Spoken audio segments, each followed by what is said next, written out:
Hello. Okay. I had a lot of issues with OBS.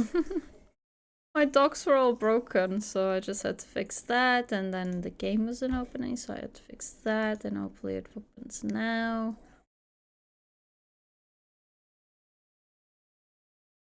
Game's updating. Hello, Lord. How are you? Have you been? Today we went to the new place and we were setting some stuff up. Plus, you know, just taking things there, so we had dinner a bit late, so yeah. You know. Better? What happened? What do you mean by better? Give the kids a treat. Cyber just gave them one of these actually, because he hugged Stitch and then was rewarding Stitch for the hug. Right, Stitch?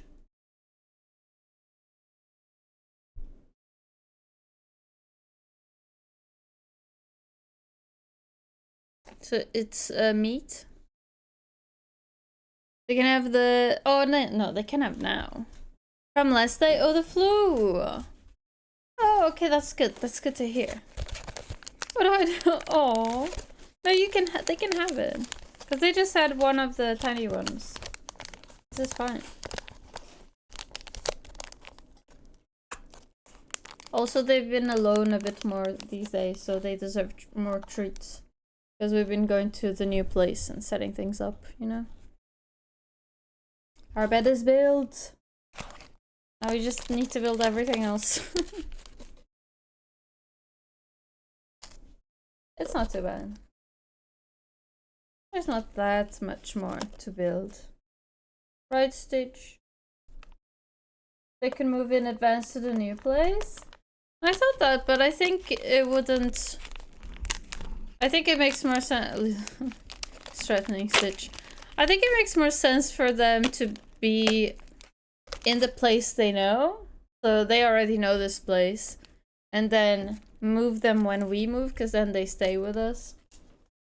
If we move them there, they're gonna be alone during the night and everything, and I think it's gonna stress them out. They might break shit.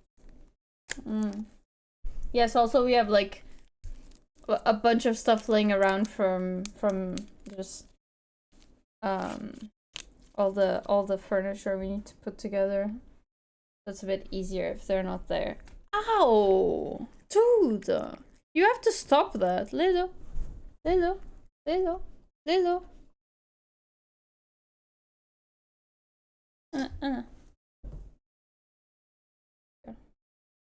You're an animal, Stitch. You have to chill, okay? But he used to be gentle when eating the tree.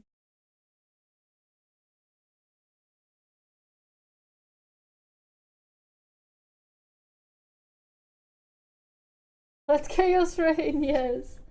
Oh, check the Discord, wait. Cyber says hello. Dude, chill. Chill. You've got to chill.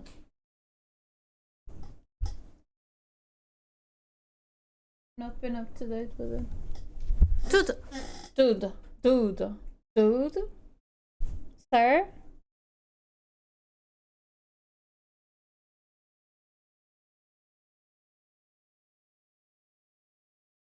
Oh, actually, he didn't bite my finger that time.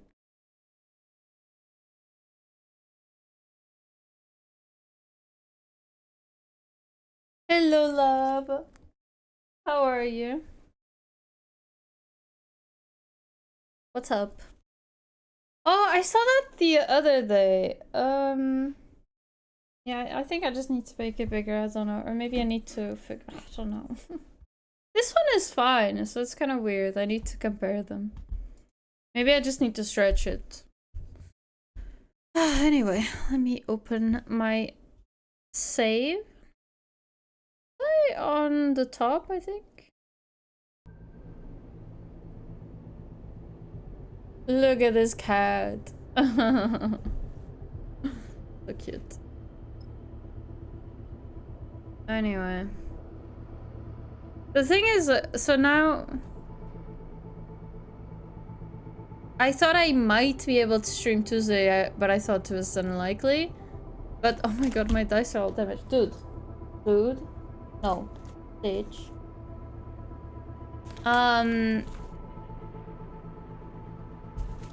But now I realize I really can't. So, I'm gonna be basically a week and a half without internet, so I don't think I can stream.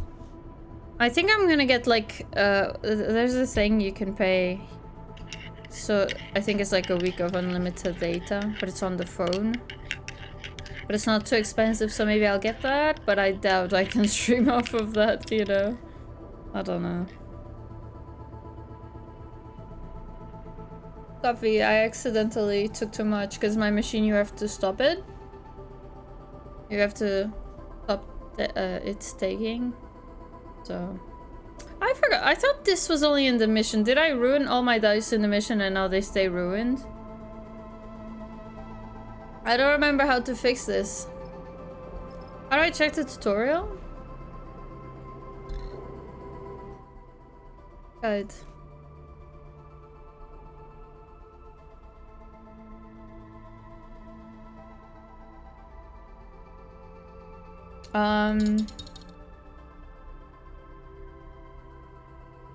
Higher stress means higher chance of damage to the dice. Reduce stress at the rig bunk's location using dice. Each dice has 3 dice health. When this is depleted, dice will break and must be repaired to be used normally. When at a hub, you can repair dice at the rig workshop location once unlocked by using rare or scrap metals.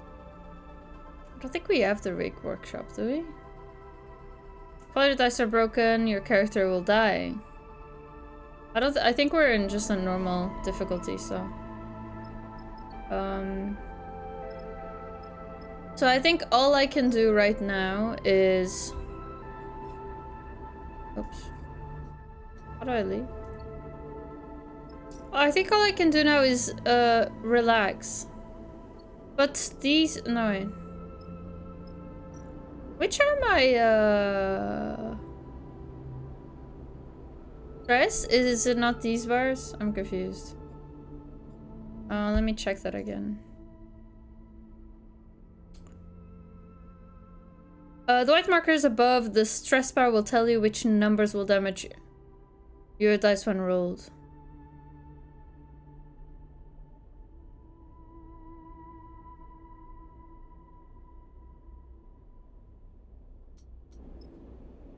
Okay, so my stress is at the bottom, so...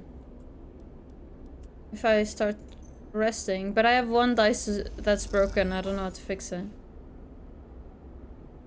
What? It looks the same.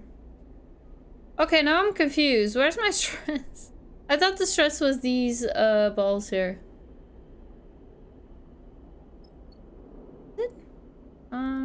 Because we got less... 1 less stress. I don't know what's happening. Okay. What were we doing? Get the feed lines. Okay, so can we not just go get it? I think we finished the mission. Oh no, we have to do his mission. We have to do his mission. This is tough.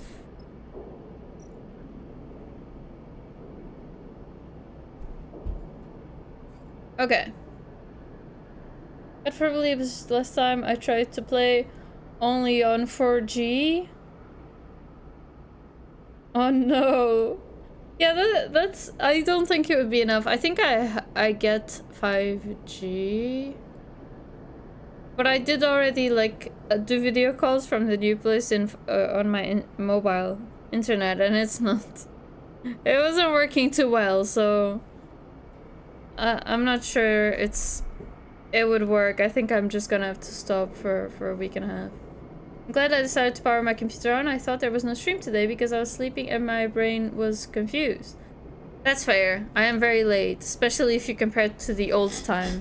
I was in the new place and we were taking care of some stuff, and then we came back and we ate. So yeah. That's why. Maybe not, yeah. How much data do you plan to use one of the months I streamed? I used 982 gigabytes of data. I think they have a plan where it's like a week of unlimited, but I could be wrong. I'm not really sure. Yeah, I don't know. Definitely not almost a terabyte of data. This month was 580? Wait, is this like your internet at home and you know how to check it, or that's your phone? Read the fine print? Yeah, definitely. No, at least some years back, at least in Portugal. Yeah, in Portugal, unlimited was not unlimited for mobile data. They just said that, if I recall correctly, and then they had a really high limit. But there was a limit, and then they had to stop saying that. Internet at home. Oh, okay. Yeah, I have no idea how much I use on my internet plan. I don't even know how to check, to be honest. But yeah, on my phone it's more that, you know, just what do I do? Even if I don't stream, what do I do? You know, I think I wanna have unlimited internet and not really think about it. Anyway, we can do some work here.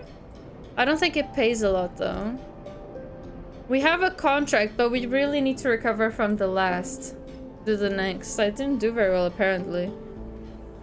We don't need to eat. I think we're not stressed out, I guess. I thought we were, but now that I think about it, I think it says something like when you return from a mission, you lose all the stress you had. So I think we just wasted a dice, but that's okay. Try loading. And I'm really bad at that. I'm thinking we should just do... Oh, that's what I'm good at. Wait, that's not very good. I'm thinking we just do some work and wait for our dice to come back. This isn't gonna give us a lot, but oh, engineer, right? That's pretty good. Yeah, 12 cryo. That's really not very good. Okay, and I'll use this one, and I have no idea what to use my one on. What do I use that on? I think if you rest with a 1, it can fail. Also, I'm not stressed, so what do I do with it? I don't think there's really much I can do with it. Okay, so there was a safe work here, no? No, I think there's nothing safe I can do. Nothing.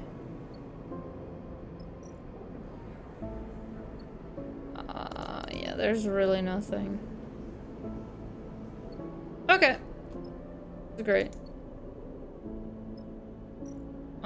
This is just the line. Sorry, I don't remember very well.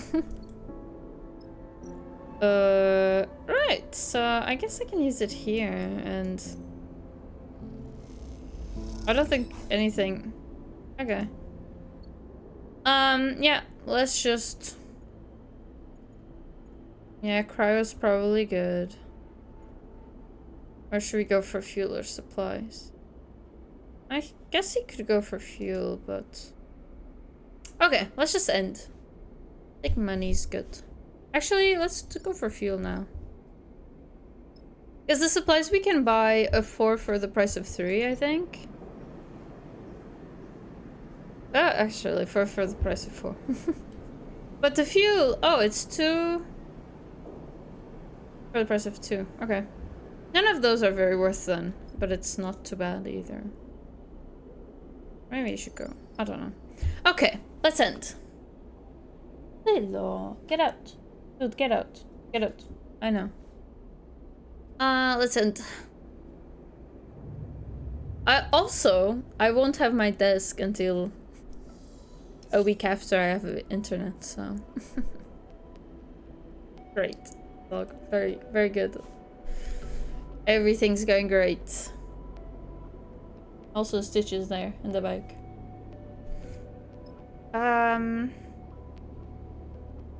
Did it say how much cryo we made? I wasn't paying attention. Okay, we have really good rolls, but I'm not sure our dice are getting better. Our die, I guess. How do I make it better? Why was that up and then it... Look at that. That's weird.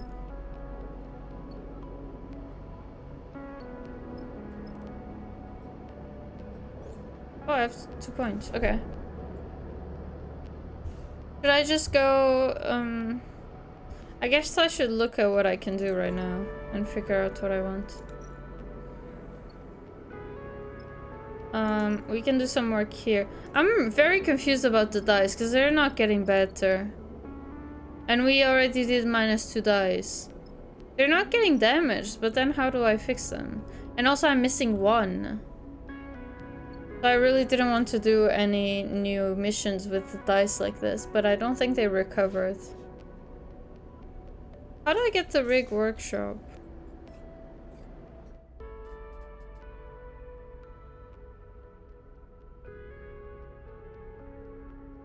Says repair dice at the rig workshop location once unlocked.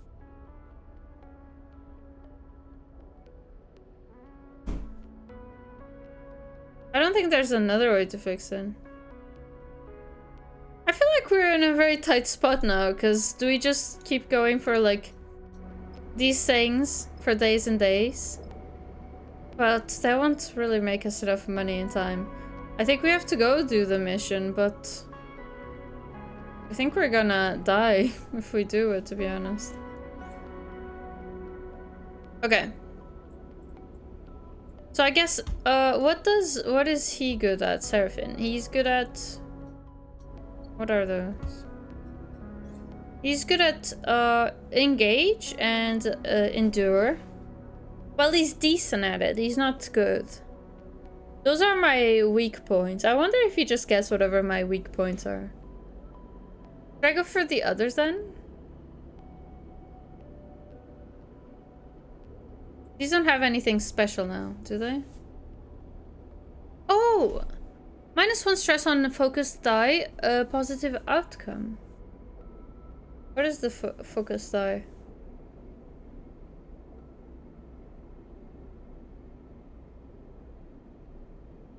Oh, I should probably do that, actually. That's for the missions. +1 to affected dice.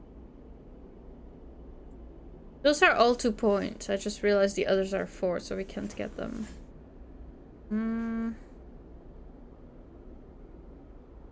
I guess we want less stress because we were really...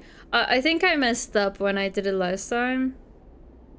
Because I started focusing immediately. I didn't really know how it works. But... maybe we should go for that. I actually don't remember very well, so... And you have to pick one or the other. I don't remember the focus. Accrue stress focus on action dice. +2 to the lowest dice.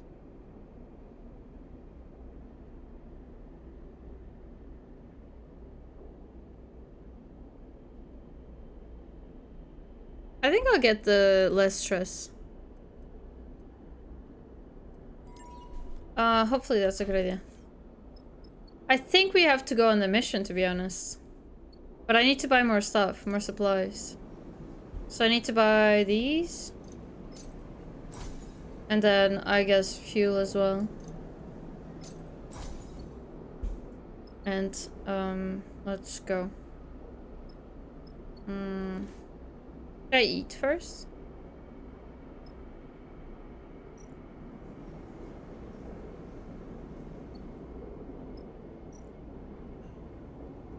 Seven? I'm only missing 1, but I feel like I should. Hello, Kush. How are you? Is Lilo here, actually? Lilo! Anda! And she's just looking at me from the stairs. Anda!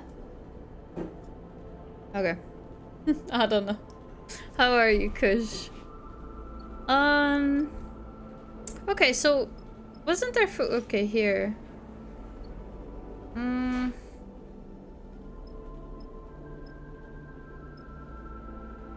I think I'll go. Hopefully that's not too bad. Maybe no, I should eat. I'm gonna go on the safe side, even though. Okay. And then I go to the map and we go to this mission and I'll probably cry about it. Oh, I'm very worried about this. Give the cats a treat! So they have a meat one. So should we give them a fish one or another meat? Or there's also these. Who should we take? Wait, does it say wait? Oh right, we should take this person, right? Hopefully they won't betray us. I'm good, how was your dinner and what did you have? I had chicken legs, thighs, and like fried potatoes. That sounds wrong. I feel like I'm using the wrong word. Just on the air fryer. They were good. It was good. Clever made them. It was yummy. Meat. All right. Let's do meat.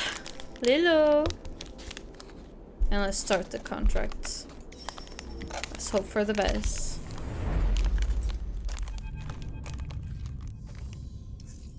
The Solheim, the derelict, fills the cockpit windows, all twisted plates and skeletal strutwork. You watched it in horror and fascination as Seraphine completed the approach, both of you silent in presence of this decaying beast. Now as you settle beside it, Seraphine is the first to break the silence. This thing's already dead. Okay. Stitch's butt is hiding the text, so I guess we have to feed the treats now. It's too small. Hello. She's mad that Stitch is here. Now. Oh my god. I'm trying, dude. I'm trying. Dude, I'm trying, okay? You need to wait.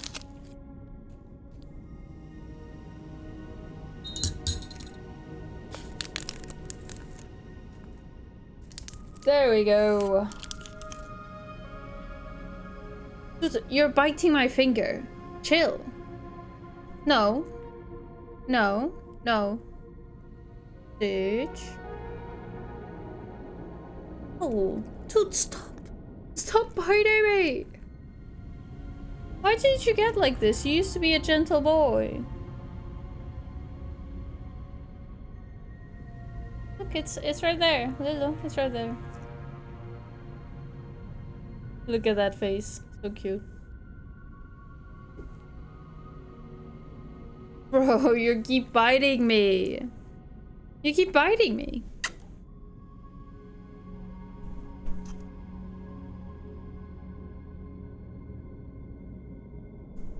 Oh my god, that was scary.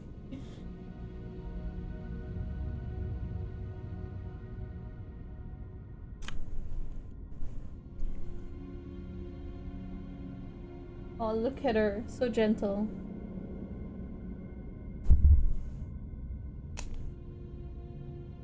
I also need to get a cat tree for them. Right? For the cat cam? Yes. Yes. That's right. This thing's already dead. He shakes his head. It's a corpse sleeper. He nudges the ship closer, looking for a place to dock.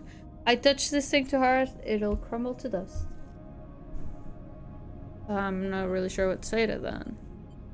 What were you expecting? I was expecting Seraphine squints as he adjusts the rig's thrust, a scrap contract, like you said, not a death trap. Take us up there, that's the bridge. Junie points toward one end of the ship, and both you and Seraphine turn around. Having forgotten she was even in the cockpit. She hasn't said a word since you departed. So they're in front of the text, okay? There. You've eaten the treat. I don't know what you want. My boy. Look at this.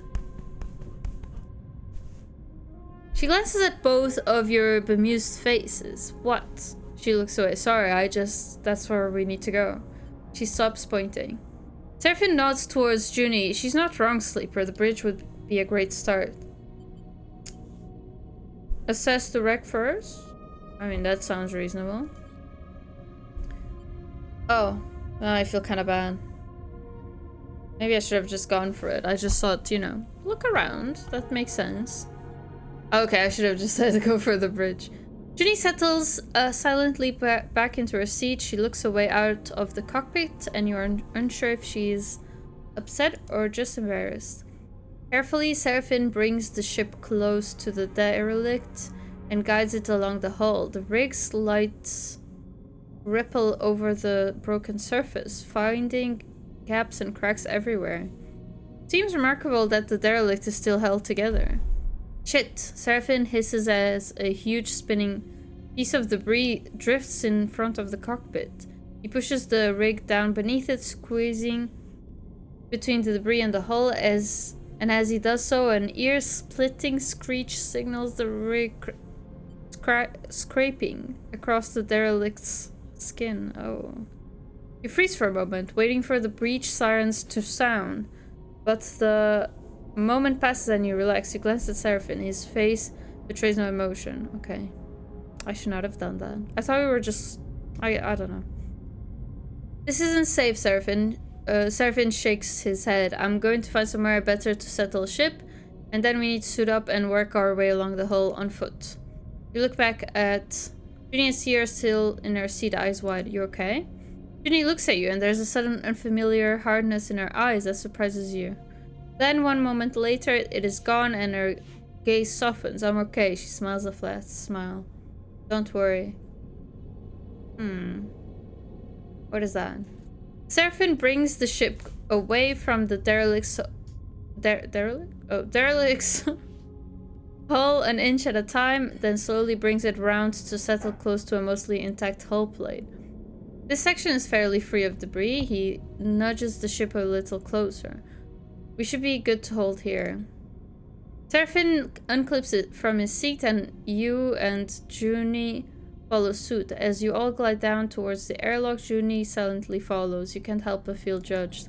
I feel bad. As you reach the airlock, Seraphine begins suiting up. If we are lucky, that little collision hasn't started a cascade that will end with this place coming apart underneath our feet. Great. Seraphine violently kicks his legs into a set of Eva trousers, clearly irritated by his own carelessness.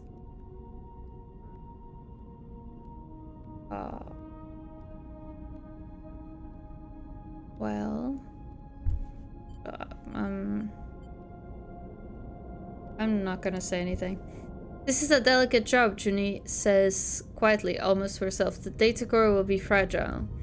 She casts a furtive glance in the direction of you and Seraphine. Very fragile. Understood. June nods appreciatively. The rest of the preparation process takes place in tense silence, each of you considering the delicate jobs ahead. You stood up, though you don't need a helmet to breathe. You slide one on and unlock the seals for protection. This wreck isn't going to give up its salvage easily. The core should be near the bridge, maybe even inside it, but there's a lot of wreck here, and there might be good salvage tucked away in the cargo hold. Once the suits are on and the seals are checked, you cycle the lock and stare out at the vast expanse of the twisted hull before you. Time to go. Oh my god, Junie has 2 1s.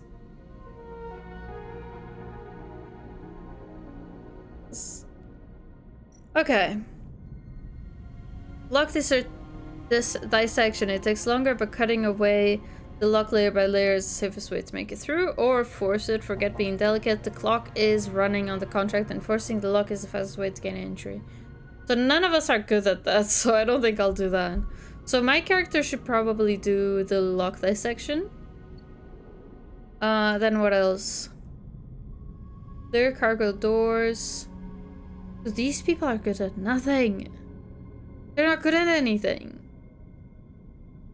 There are layers and layers of broken holes blocking the cargo doors. This will require some heavy work. There has to be a way in amongst the shattered hull. Searching will be slow, but at least the derelict will remain stable. Oh my god, I already regret coming here. So my character should definitely do this one, because I'm actually good at it. Let's start with some good stuff. Okay, +2. Let's do one of these. Okay, neutral, I'll take it. One of those. So my 1, should I just ignore it? So that's 5 out of 8, 9? Okay, that's weird. Okay. So none of them are good at this. But Serafin is decent at forcing. But I don't think this would be good because he has a 4 and it's dangerous. So I think just go for these. The thing is, they're both really bad at the access point, and then Junie's really bad. I think I'm just gonna ignore Junie because she has 2 1s. And she's not good at anything. Oh. Well. Good luck, Serafin. I hope you make it. Damn it!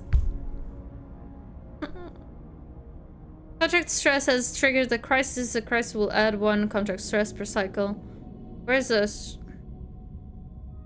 Uh-oh. Dude. I really messed up. Okay. None of you guys are good at this, so what are we gonna do? Nothing. Okay, let's end. Because all our dice are awful. We can't recover. Just end.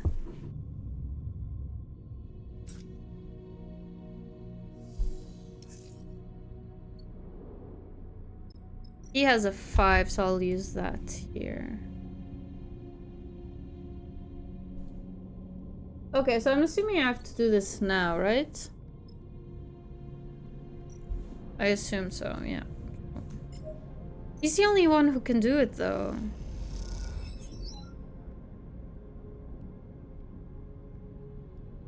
This is really bad. Should I use one really good roll? With -2.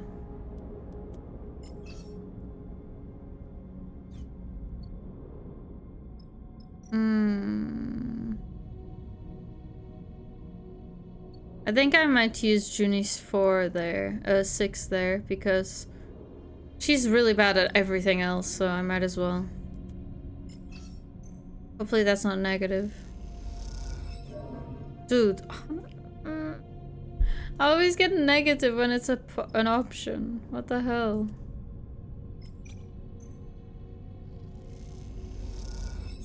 This is really tough.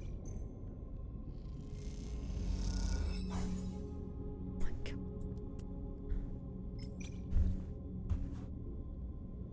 I don't really want to risk it, but what else can I do?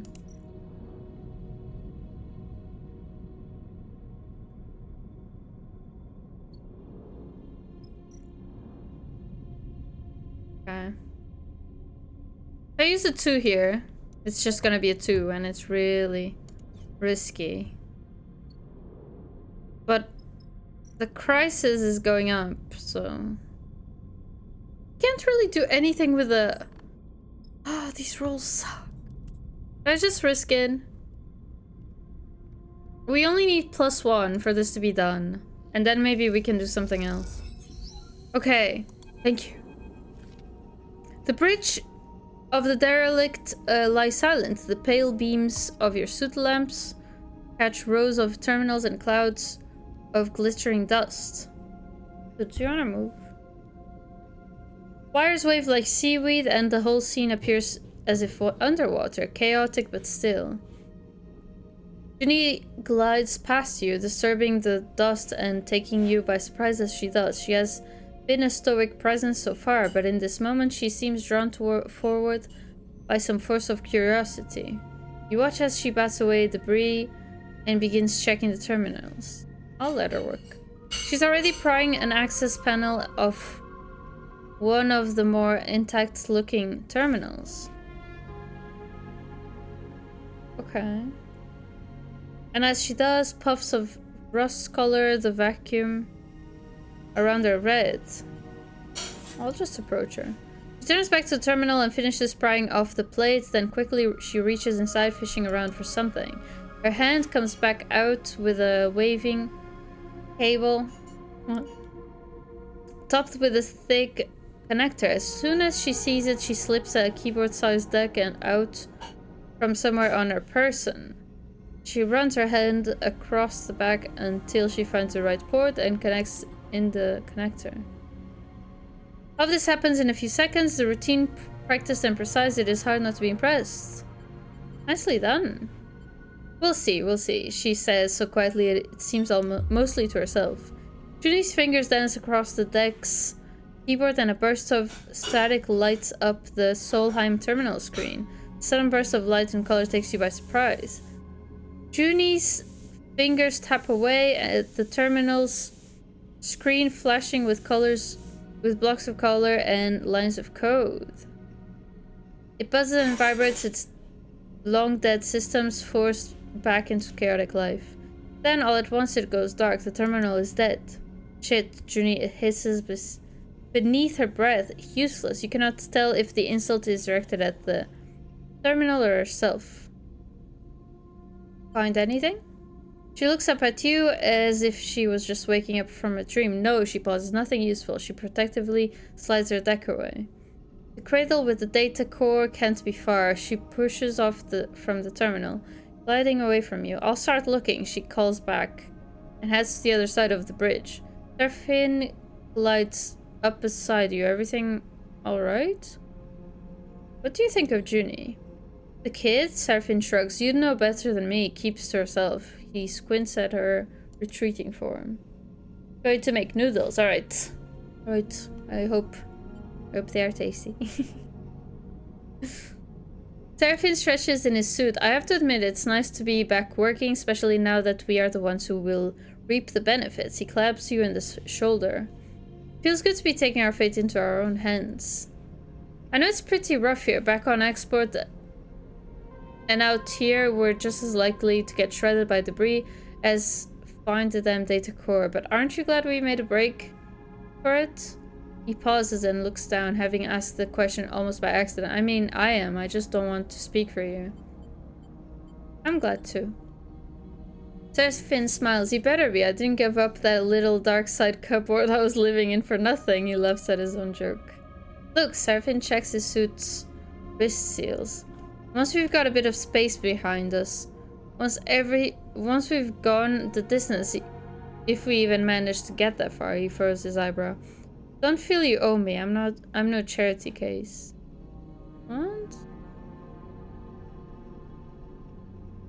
Why would I? Okay.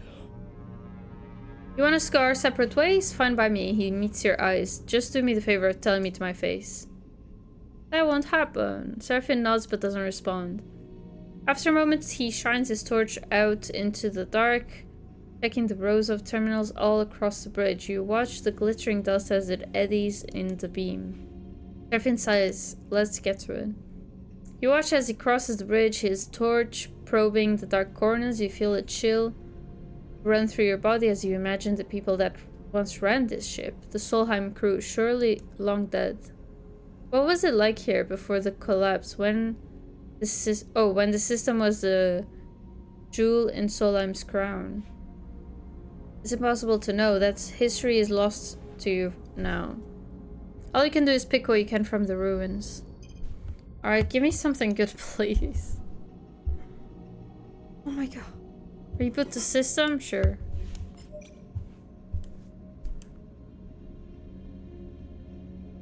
All my rolls are so bad.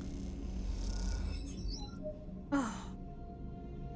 I did see that journey. The crisis is... I'm scared. I can't really do anything else though. It would be too risky. I don't want to push myself for that. I don't think I'm even good at the crisis, yeah. So I definitely don't want to push myself.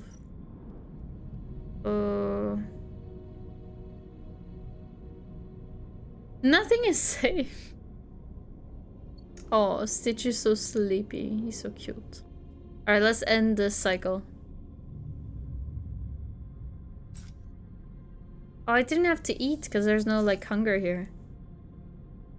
I'm a bit annoyed because I don't remember a lot of stuff. I remember messing up a lot last stream, and now I'm messing up more because I don't remember.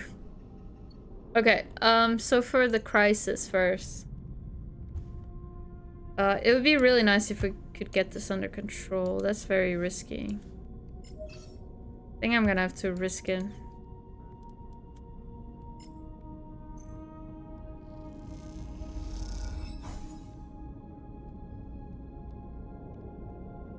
This is bad. This is really bad. Okay, hopefully we can do it next time. This is really bad, cause even if I do, yeah. Best I can do here is a 2, so... that wouldn't...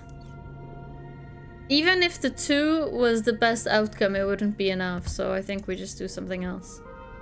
I have really bad dice, though.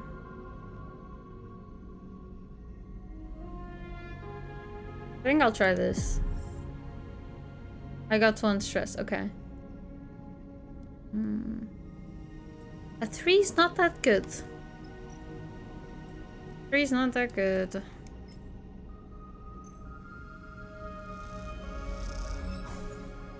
Okay, another 3. This is so risky. I think a 2 would be... yeah, okay. This feels... I don't know. I don't know what the right tactic is, to be honest. I feel like I'm not doing this right. So now there's another crisis. New crisis location, yeah. Fun. Very, very good fun. Alright, so a 3. Oh my god. Oh, Ginny's actually good at this. What do you know? She's also good at the objective, though. Okay, so we'll use this here.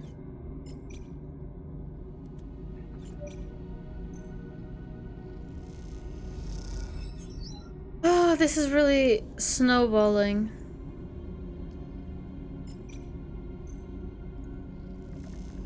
I think I can do this one.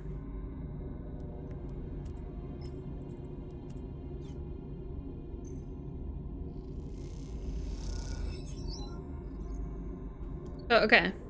Protocol deactivated. It's fine. I think this one is enough. Yeah.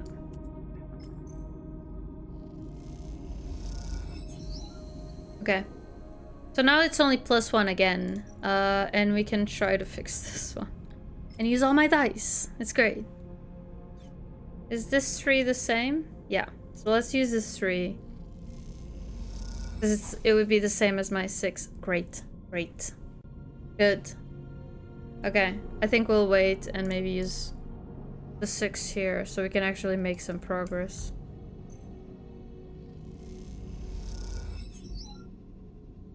Okay. I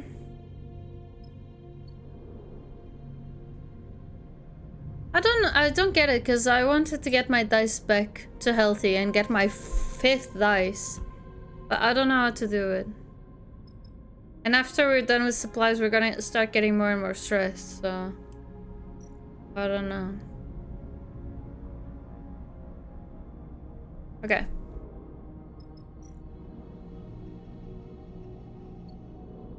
Okay. Do this here. That should fix the emergency. Yeah, so now we have no crisis. And now we can just go for this. We can go again. And now we can use a 3 or a 3. I'll use a 3. I could push, but I think we shouldn't.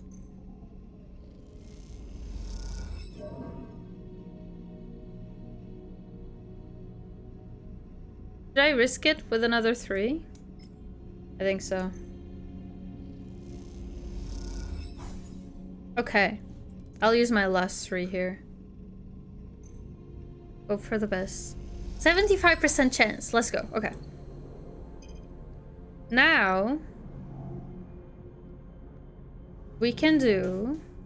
Okay, so this will be Junie and me doing this one. We isolate the core and we slice the core. Oh, wait. So there's data core damage, so we need to be very careful now. I'm not sure what this is about. Getting into cargo entry means breaking through the shattered... Why do we need to go in here? But Seraphin can work on it, because he's not really good at the other stuff. Okay, so those were the last of our supplies. We have used all your energy and are now starving. While starving, you gain 1 stress per cycle, and any energy loss accrues stress. Great. Cannot eat because we have no supplies, so that's good. We couldn't get more supplies though, so this is just it.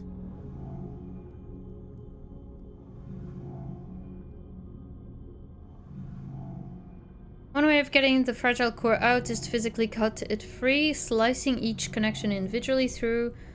Though the potential for damage is high, the core is fragile, but by rerouting the data connections to its cradle, it could be lifted free without damage.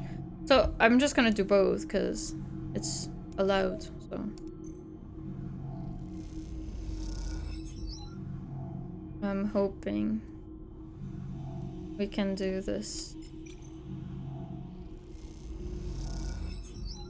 And now I use 6s here. Another 6 and we should be done. We got the core. I don't know what the other thing was about, but I'm not gonna stand around and try to figure that out because I'm out of supplies. You watch nervously as Junie guides the core out of the cradle. A large ball almost half your height in diameter. It glides up out of the framework that held it, connections waving loose and cut. Her breathing comes through the suit's comms loud enough to be picked up, and it fills you with tense energy as you watch. Over the course of this job, you have seen Junie both focused and distracted, nervous and precise, but you have not seen her any more confident than in this moment now. She floats beside the data core, handling it with care and skill as if it was the vast egg of some endangered bird. I remember I was a bit suspicious of her, so hopefully she won't betray us. I brought these. I had left the refills for the jelly beans in the apartment. I brought 1 refill because I thought maybe the refills are okay, not the box. Because the box, okay, I don't think I have it anymore. The plastic, this one has an expiry date, I think. Although, I guess it depends what the order is. It says 28/05/26. So it expires next year, or it expires in 3 years. Or it's not an expiry date. No, but it says it is, I think. Right? Any languages I know how to read here? Yeah, okay, yeah, for sure. So I think it's next year it expires, and then it has the other code. And this code says 24/05/28, and the other one I think said 24/04/22 or something. So if that's when it was made, then it might not be good anymore. But then it doesn't make sense, because then 28, if this is a date, then 28 has to be the day. Or maybe this is not when it was produced. I don't know. Anyway. Maybe the refilled dirty socks will taste better. I think so. The thing is, the others, even the good flavors, had a very bad flavor. I can't explain it. I think they've just gone bad. So I thought, you know, we can try the refill, see if they smell bad and if they taste bad. And if they don't, then the ones that came in the box are just not good and the rest are okay, you know. So I bought 2 refills. Okay. Get bean boozled. Alright, let's do it. If they are okay, maybe I'll lower the price, you know? Oh, let me catch up also. What is time exactly? Denial. I have no place or else I would buy several and make you consume them at once? Oh my god. Okay.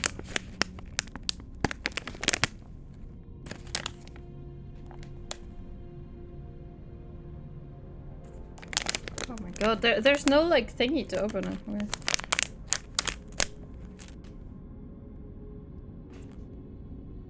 I think they smell the same.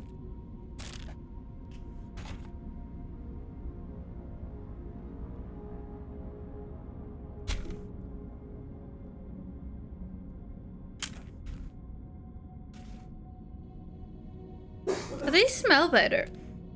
I don't know. Actually, I'm confused. These don't smell so much anymore. But they don't smell good. These smelled more for... These were smelling more and bad at first, but... no. They kind of taste okay. Yeah, I guess we'll try. Oh, should I just take one? Because how am I gonna... I'm just gonna take one, whatever. Because how am I gonna get from you? I would have to take them out, put them in the box, but I don't know if these are good. This is, toasted marshmallow or a stink bug, I think.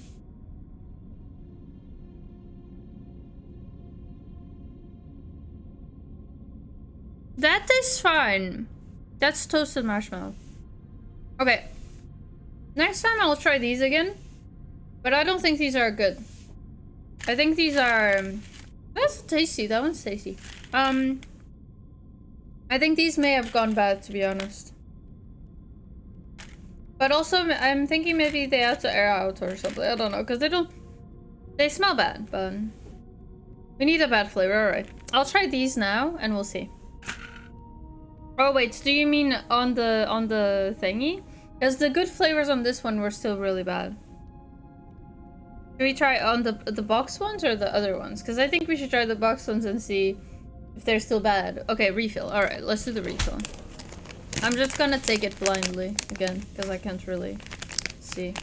Although actually this is the one that came out of the spin, so this is cappuccino or liver and onions.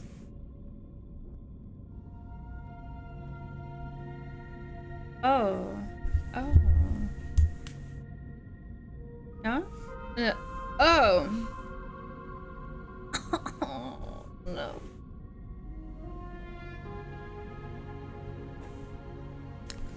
That's bad. That's bad, but it's not bad like the other ones are. I think these are spoiled, to be honest. This one's disgusting, but the other one I think was spoiled. And disgusting. Throw the originals, yeah. I think I'll just throw them. I was thinking I'll try them again, but... I don't think it's worth it. Alright.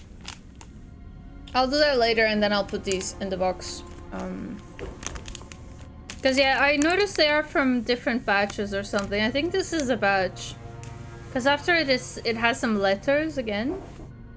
It has some letters, a number, and then a letter again. So I think they are different batches. So maybe the other one, the box one, was much older, or it's just like they messed up or something. I don't know. Oh well. Anyway, let's play. That was kind of bad, but yeah, it wasn't like the other. I hated the gate stuck in my teeth.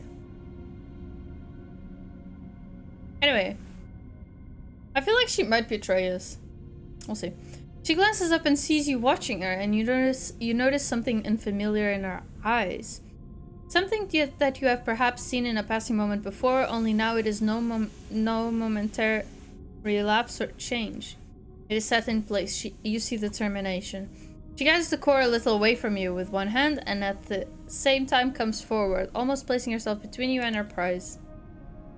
I thought she didn't work for the guy. I was suspicious of her, because we didn't actually meet her inside, and we couldn't get to him and ask about her. But now I was just like, oh, whatever. And it does seem to be hers in the way she handles it, the possessive way she screens it with her body. But also, if she's gonna be like this, we can just leave her here. She's in our ship. So, you know. We need to talk. The statement comes flat and deadpan, any nervous tremble gone. Right now. What are you doing? Sleeper, she takes a deep breath. I want to be honest with you, but I need to know you won't take this from me. Judy glances around the cradle defensively, but Seraphine is already heading back to the ship to prepare the cargo bay for this core storage. You two are alone. Tell me and we'll see. Fine, she folds her arms, but it's staying with me. Carson doesn't deserve this treasure, Sleeper. Junie glances over her shoulder at the core. Do you know how many of these are left intact? She shakes her head, and all he wants to do is wipe it clean so he can use it to interface with Hexport. All that data gone. Okay, so take the data and let me give it to him. So what do you want? I want to extract the data to make use of it. You see some genuine emotion flicker in her eyes. She sighs. After extracting the data, the core will be unusable. Oh. There's a security system that will fry it if data duplication is attempted. I can delay the security response long enough to copy the data, but after that...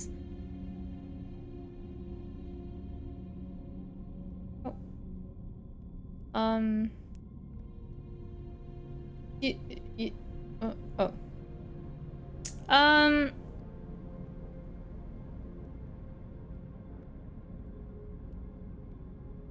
I can't let you do that because I need the feed lines. Sleeper, please. She pushes the core a little further back. We don't have to do it like this. Are you gonna pay me for it? Because I really need the feed lines. Look at this place, Sleeper. She gestures to the cradle room. A dark and twisted cave of long dead tech. How many of these places are left? How many chances do we get to recover anything this old, this fragile?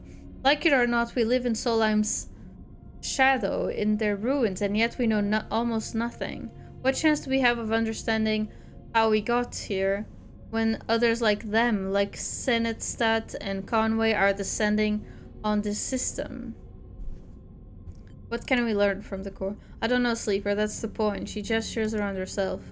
We could learn from our history and how the system was settled. We could better learn the technology we built our lives on. We could uncover Solheim's crimes and seek to make amends. Oh my god. He looks at you with pleading eyes. We could see beyond survival towards something else. Yes, but right now I'm on survival. You know? Right now I need to survive. I need that. So... Why is my mouse like that? Isn't it supposed to be different? What the hell? Weird. Very quick. I don't know. Oh, didn't they have a special mouse this game? You have never heard Junie speak like this, and you realize that what you have taken for nervousness was actually control. This, the person in front of you defending a decaying data core with their life, is the real Junie.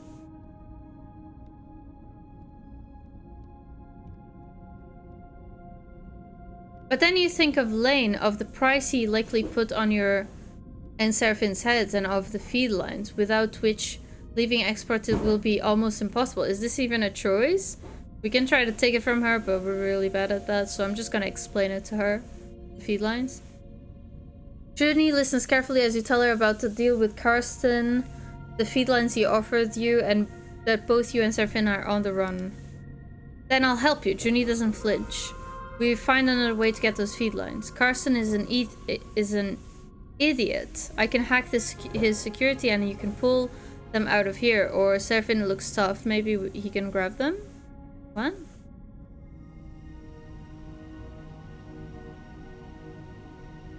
What? I can hack his security. And you can pull them out of there. Or Serafin looks tough. Grab what? I don't get it. She looks desperate. We can do it. We can do something. Oh! Right. Never mind. I got confused.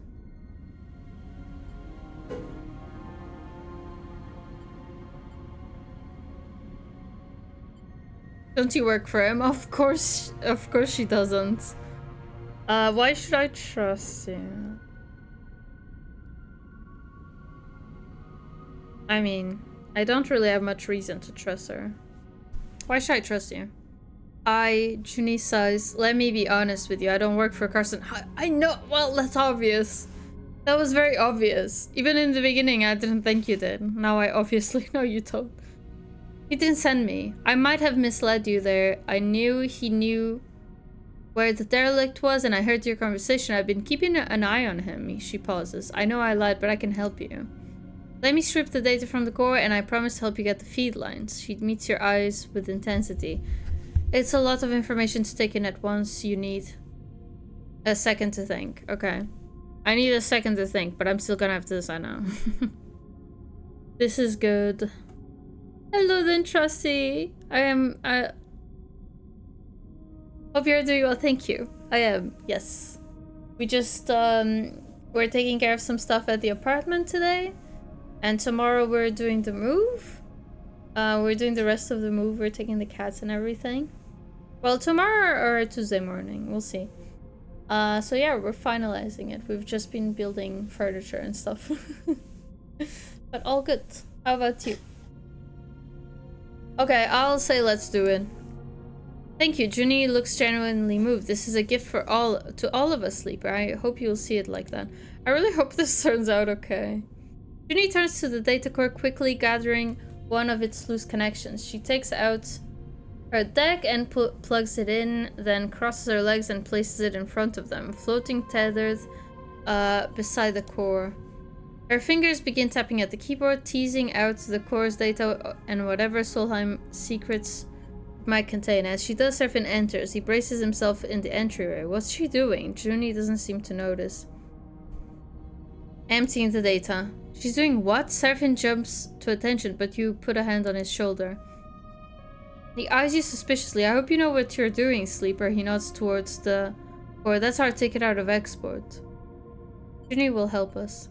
I hope. If you say so. You both turn to watch Junie stripping the core of its secrets. A little while later, once the core has been emptied out and its defense mechanism has scorched, it seems black. You watch the metallic sphere spinning gently in the room and wonder if you have just made a terrible mistake. Maybe. Contract failed. Good. I don't know what this is. We could try. We can try to do something here. See if we can maybe get some money out of this. That was not very cool.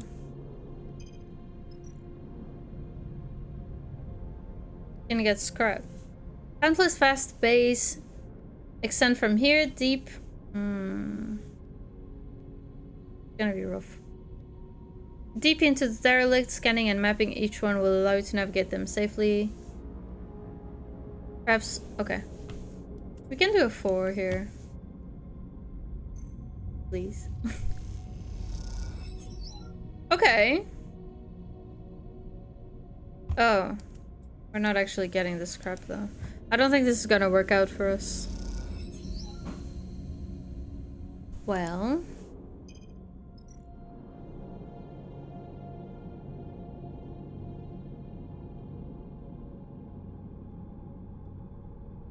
So both Junie and I suck at this. Serafin is decent at it. We're out of supply, so we're gonna get stressed. Should we go for it? I think we can go one time. We can try one time. Let's do it. One time, and we leave.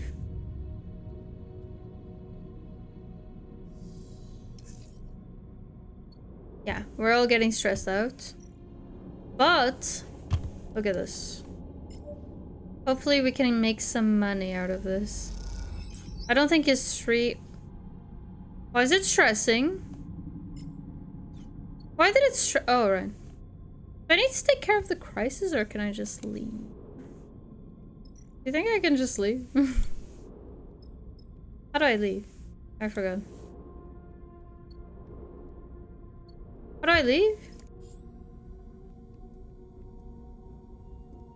Okay, so we can just leave with the crisis on. That's okay with me, I hope. Let's just keep trying. Was that the rest of it? No. Wait, huh? There's more?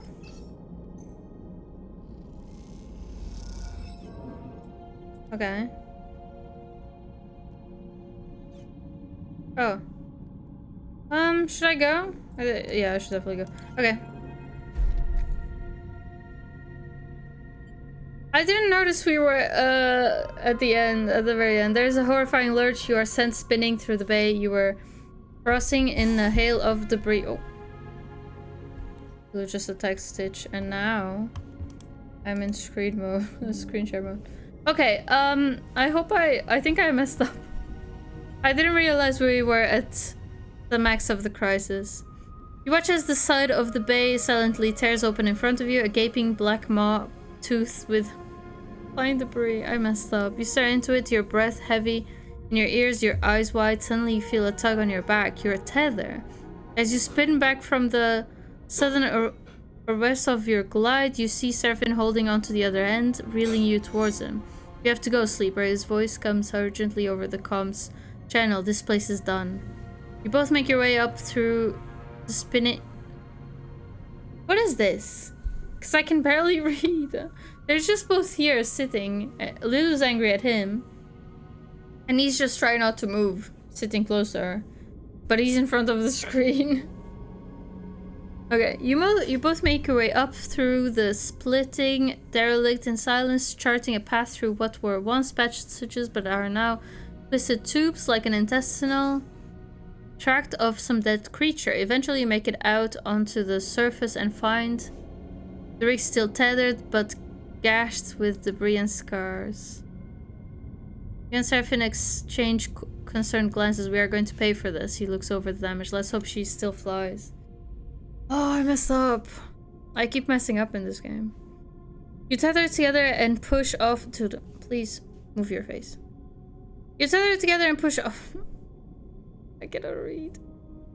Push off from the hull, Serafin guiding you through the debris. Below you... Oh, thank you. Below you, the derelict is exploding in slow motion, tearing apart into a swarm of razor-edged shards. As sure as I'll hope Junie is going to come through for us, sleeper. You hear Serafin on your private channel, because if you gave her that core for nothing, then this contract was the biggest waste of time I've ever seen. It's gone. Junie's voice comes through faintly over the comms. She must already be on the ship. Thankfully, we got the core. No shit, Serafin answers back. Contract's a bust. What a waste, Junie says quietly, then the channel clicks off. You arrive at the rig's airlock and bundle yourself inside, noticing the exterior damage. It looks mostly superficial, but it will no doubt take its toll on the ship. Damn it. Once you are back in the cockpit, you look out at the derelict's shattered form. It seems you will be its last visitors. Oh. I want to leave. Why is it even here? Yeah, I'll just end the cycle here, sure. Elections, but besides that... Oh, it's today! Right? Today? Well... let's hope for the best. Dude, I'm a bit concerned, I'm not gonna lie. I really messed up there. I was just trying to, like, at least get some scrap that I can sell to make a bit more money since we gave the core to her, you know? As you arrived into Hexport, Junie speaks up from the back of the cockpit. We are going to have to act fast if we want to take those feed lines. You and Seraphine exchange glances. You are both still getting used to this new Junie. We? Seraphine raises an eyebrow. Only one of us fry the core and stole all its data. He shoots you a look, and for some reason we let you. Hello. Dude, she just attacked Stitch. Poor kitty. We can make this work. What I'm wondering, Sleeper, is why we have to. Seraphine looks infuriated. I don't think Carson is going to take kindly to the idea that we brought someone pretending to work for him on the job and let her have his prize. He scoffs. He points at Junie like she's an object. Do you even know what she's up to? Junie looks between the two of you. Hexport hasn't exactly been kind to me. You two trusted me even though I didn't deserve it. I'm not used to that. I want to repay it. Not to mention that Carson is probably ripping you off. Even if you get enough cryo, what's to say you won't raise the price? Trust me, he's no good. I was trying to deal with Carson to get those derelict coordinates from the moment I arrived here, and he ran me in circles. She shakes her head. Seraphine is watching her closely. Even if I do take you at your word, which, given everything, seems a little tough, how do we even do this? She raises an eyebrow. You are telling me we just drift in... Oh my god, this is so loud!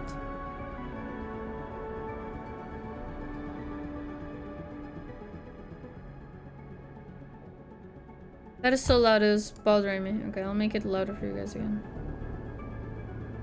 Hopefully that's okay. You are telling me we just drift in there and take the feed lines? Look, I get it, you don't trust me. She pauses. But what if I have a vested interest in this working out? There's nothing left for me here, and I don't much feel like hanging around waiting for Carson to figure out my involvement in all this. I need safe passage. You need the feed lines to grant it. She allows herself a smile. See where I'm going with this? Okay, well... Okay. Seraphine sighs. I don't like it. He pauses, but it makes sense. What do you think, Sleeper? We all get something. Exactly, Junie smiles. Let me prepare. Well, you already got something, Junie. We are getting more. I'll head to Factory Row, scope the place out, meet me there, and we can work out a plan. She glances between the two of you. Trust me, we can find a way. We'll keep it simple, clean. Let's get to it. Okay then. Julie smiles. Trust me, this is going to work. I'll go scope out the bay we need in Factory Row. We should split up, less likely for Carson to suspect us. Meet me there in a few and we can finish setting up.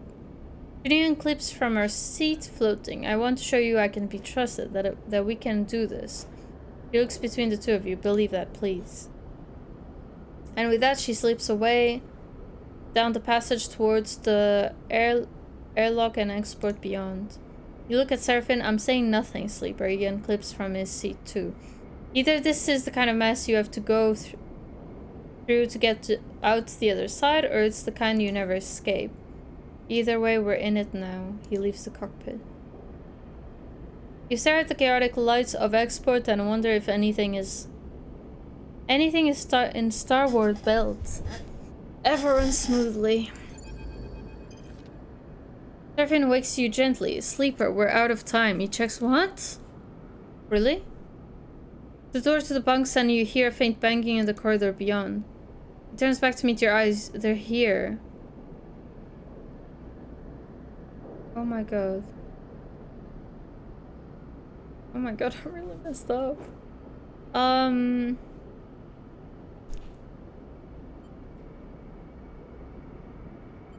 We have to go. Why? Seraphine holds up a finger. Why do you think I'm waking you up? They've locked the ship into the station. Seraphine grimaces. We can't release the docking bridge. Our credentials are being refused. We're trapped. A sudden banging echoes through the ship. Seraphine looks away towards the source of the sound. I don't know if they know we're here, but they certainly want to get in. He shakes his head. I reckon we have a few minutes before they get out the cutting torch. What do we do? Feed lines are a bust. They aren't going to happen now. Our best chance is to burn out the fear as fast as we can and hope our drift takes us to a station when we run out of fuel. We're out of fuel. We're low on fuel. At least we might live a few more cycles before we starve. We're already starving. Oh, I will starve. Problem is we need to release the lock Hexport has on us. Otherwise we aren't going anywhere. Serafin looks down and I need to pilot the ship. So what I'm saying is...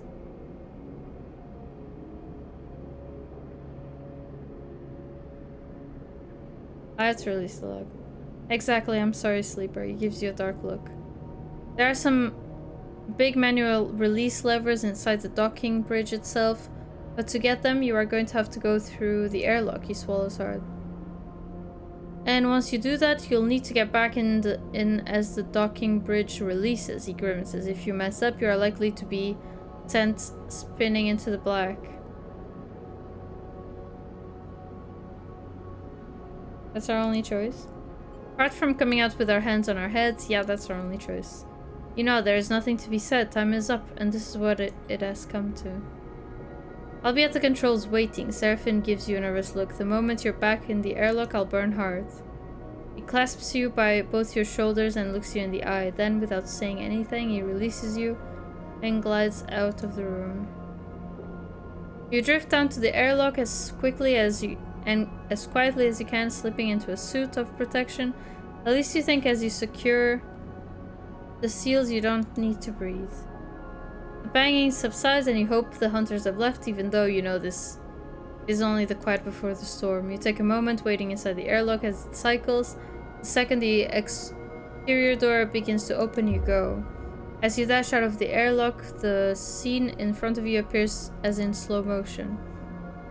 You see two figures a little way down in the docking bridge wearing dark spacesuits and a canister being carried between them. Meanwhile, the floating between you and them...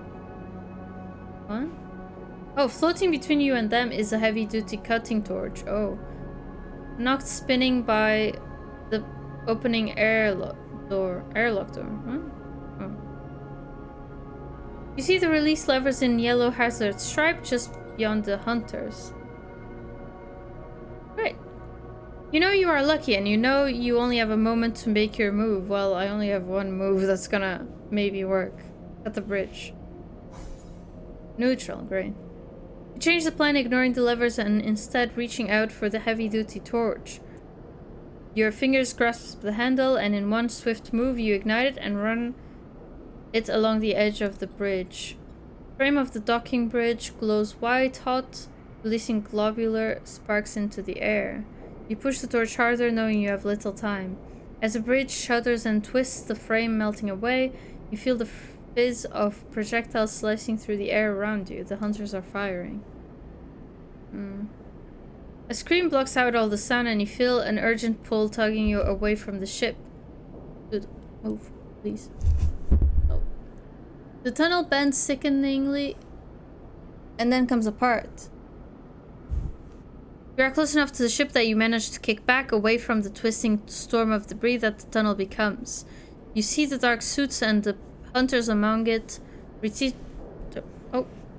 retreating towards the station side airlock.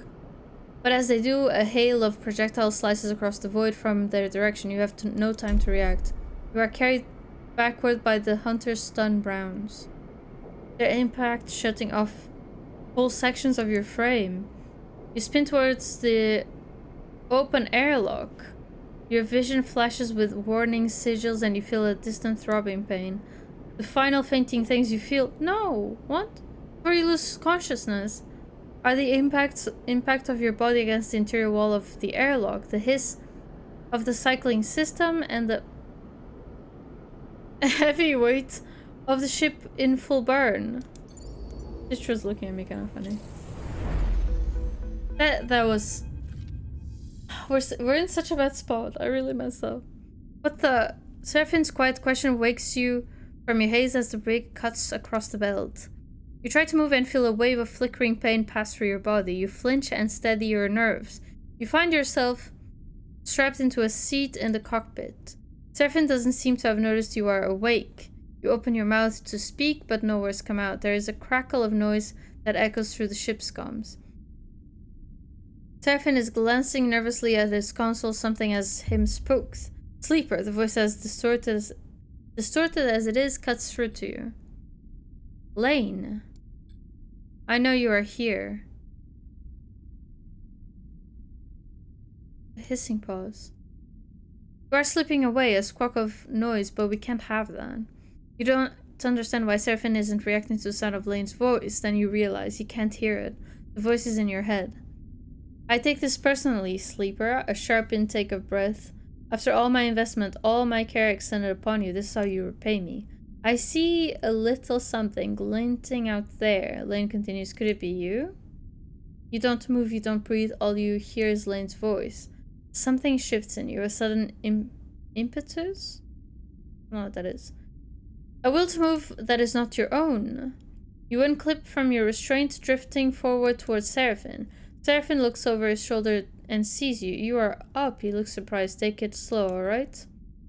There's a transmission coming out of Hexport. Some kind of evac order? He turns back to his console. Let me check this. You keep moving forward. Something isn't right. You don't feel right. A numbness grows in your body. Your fingers flexing without your input. You reach out towards Seraphine. No, not you. Something reaches out to Seraphine through you. He turns again to see you reaching for him, grasping at his neck. Attention flickers in his eyes. Fear. Hissing silence, then a rumbling blast. All at once the rig screams, system seizing in electromagnetic paralysis. All at once the rig shifts. Carried on some shockwave of light. Pain and darkness.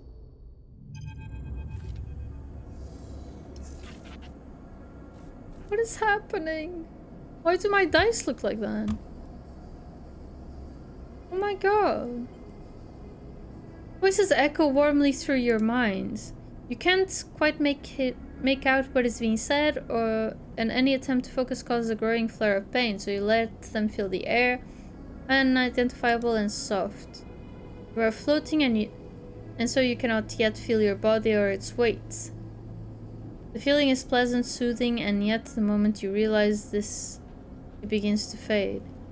Pain shoots through your system, a reminder of the terrible damage you have suffered. It is bright, white hot for a moment, then it is gone. Something spasms in your fingers and you flick it away. A sensation crosses the sole of your foot and you kick your leg. A weight settles itself on your chest. You are awake. You open your eyes to light playing across the surface pattern with stained cushioning. You are alone. The voice is replaced by the hum of air circling the distant flank of maintenance systems. You are alone and this is not your ship. Hello, Thermo. How's your day and when is the first new home stream? So, the day was good. We just went to the apartment and some more stuff together and took some more stuff. So tomorrow we are moving. Tomorrow or Tuesday morning we are moving, like we're actually moving there. We're taking the rest of the stuff and the cats, you know. But I won't have internet for a week. So probably the next stream will be let me check the calendar actually. Probably the next stream will be either Tuesday the 4th, but probably I don't know. Actually, I'm not sure. Maybe so that week I'll have internet. So maybe either the 5th, 6th, or 7th I can do a stream. So yeah. But I will have to use still Cyber's computer because I don't have a desk. I won't have a desk that week yet. I've ordered one, but it'll take a while to get in, and I also don't have a computer yet. I figure since I don't have a desk, I can just wait to buy the computer anyway. So yeah, the stream should be then, unless I can make it work with mobile data, which I doubt, because I'm thinking about getting unlimited mobile data for a week, since we have no internet in the place for a week. But I doubt I can stream with that. I can try, but I really doubt it. But yeah, there's your answer. How was your day? How was your weekend? You jerk upwards against the straps that hold you loosely to the berth. Suddenly confronted with the last things you remember, an overwhelming numbness, and below it, an insipid and animating force creeping through your mind. You pull at the straps and free yourself, floating up into the small habitation room, cushioned and worn, your mind racing. What happened? You search back and remember only Seraphine's shouts and the sudden acceleration of the rig, and then darkness. A chill runs through you. The cats are fighting. We'll miss you all. Thank you. I'll miss you guys too. I'll miss streaming. I love streaming and talking to you guys. But I hope you're excited to be back on to a place of your own. Definitely, yes. I can't wait to have my own place and I have my own desk, my own computer, my own stuff, you know? We're still moving, so things are a bit, you know... Things are a bit chaotic, but it's not too bad, you know? We built our bed, we have a mattress. The mattress is super tall, by the way. Crazy. Our sheets should be here tomorrow. I hope. Tomorrow or Tuesday, because there was some problem with the delivery, and then like we've built Cyber's chair. We're gonna build his desk tomorrow or Tuesday. And then we just what else do we have? I don't know. We have some other stuff, but like we need to go get the table. Our couch and my desk are only coming in 2 weeks, I think. Yeah, in 2 weeks, so we won't have a couch for a bit. But yeah, not too bad. Things are pretty much sorted. Also, we don't have our chairs yet. We just bought 2 balcony chairs to use in the meantime because they're cheap. Because ours are gonna take a while to get in. So yeah, it's like a lot of stuff takes a lot of time to get in, you know. My weekend has been pretty relaxing. One of those weekends where you have no plans can be boring, but also rejuvenating. I like those sometimes, you know. It's nice to have a mix of it. A mix of those and like hanging out with people or just like doing things. Definitely. That sounds good. I got my chair. That sounds like a good time. Let's see. I'm really curious what's happening here. I think I messed up really bad because now we're in a very bad spot. But yeah, I guess I'm learning because it's kind of, I feel like the game was explaining, but I was still a bit confused about some things. But yeah, now I'm getting the hang of it. If nothing else, we can restart, and you know, if we die, we can restart, and I'll know better, hopefully. I have water here. Cold light fills the room, and you float over to the dark square of the window. You see stars, the bright pinpricks of drive trails, and the skeletal docking bridges. This is a station.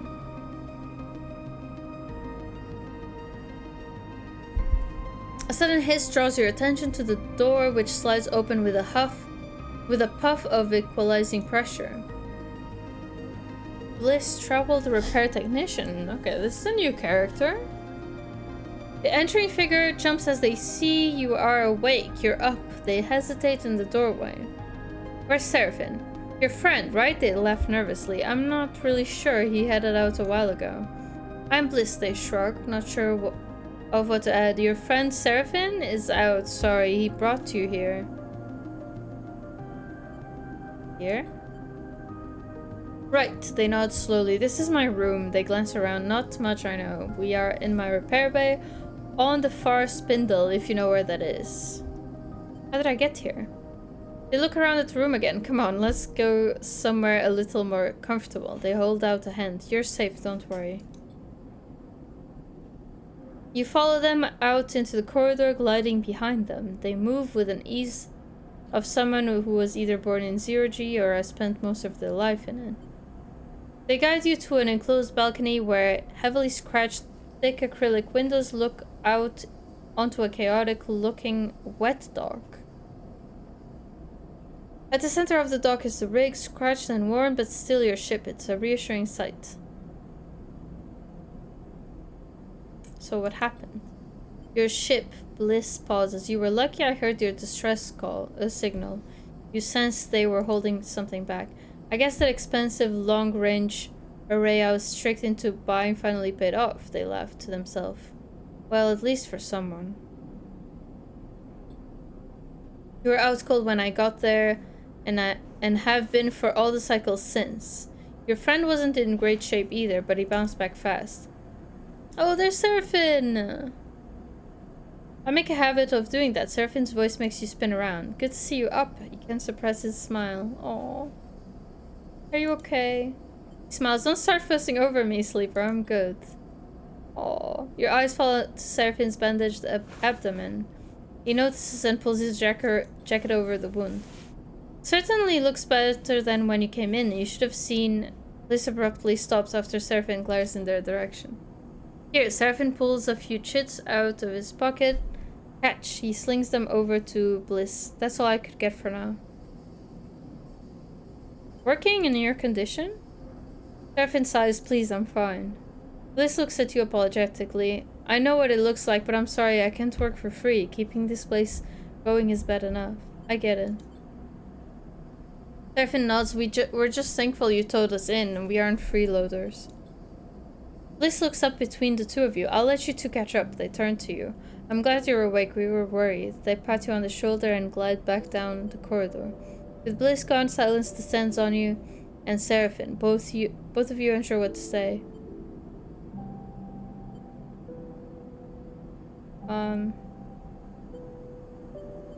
I don't think you'll really answer to, are you sure you're okay? What happened? What do you remember? He looks at you with concern. Lane. Seraphine grimaces at the mention of his name. Lane? He shakes his head. Seraphine looks out at the rig. He takes a breath, steeling himself for what he has to say. Hexport is... He clears his throat. It's gone. He flinches. Aww. We even left Junie there. If we left Junie there. Hopefully it just means we can't go back or something. I don't know. I really hope it's something like that, because we were gonna help Junie and we ended up, yeah, not having time to. What do you mean gone? It's gone. Seraphine catches your eye. Dropped off the map, no signals apart from the ones sent from fleeing ships. He frowns. I don't know what happened. No one does. Oh. Your mind skips, unable to focus on the information you have just been told. You think of the constant activities of the bands, the rumble of Factory Row. Carson gone. By the time Bliss reached us, we had drifted out of range. They couldn't have seen it go up, but I saw a sleeper. Something exploded, white hot. He rubs his arms, suppressing a shiver. A moment later, the shockwave was on us. The rig was crippled, engine kept firing, but the guidance went offline, sending us arcing out across the belt. He drops a hand inside his jacket, pressing against the bandage on his side. I managed to get her under control, but not before we started spinning. My restraints came loose and you weren't even strapped in, so we both got scrambled. Smiles a weak smile. Felt like we were trapped in an auto wash. Turns back to you. I'm surprised you made it, to be honest. The flesh and blood human would have been smashed to pieces. He goes silent. The image a bit too raw for him to continue. Could it be to do with us? Seraphine shrugs. Your guess is as good as mine. He squints. Would Lane do something like that? It doesn't make sense. Otsubo is a gang. They run dark side. They don't go around blowing up stations. All anyone is seeing is debris and radiation. I picked up a lot of ship transponders before the rig went offline. Maybe some people got out. He stops, unable to add anything more. So maybe we'll meet those siblings again, right? Forgot their names. I feel kind of bad because I feel like Junie's not gonna come back though. We weren't able to help her.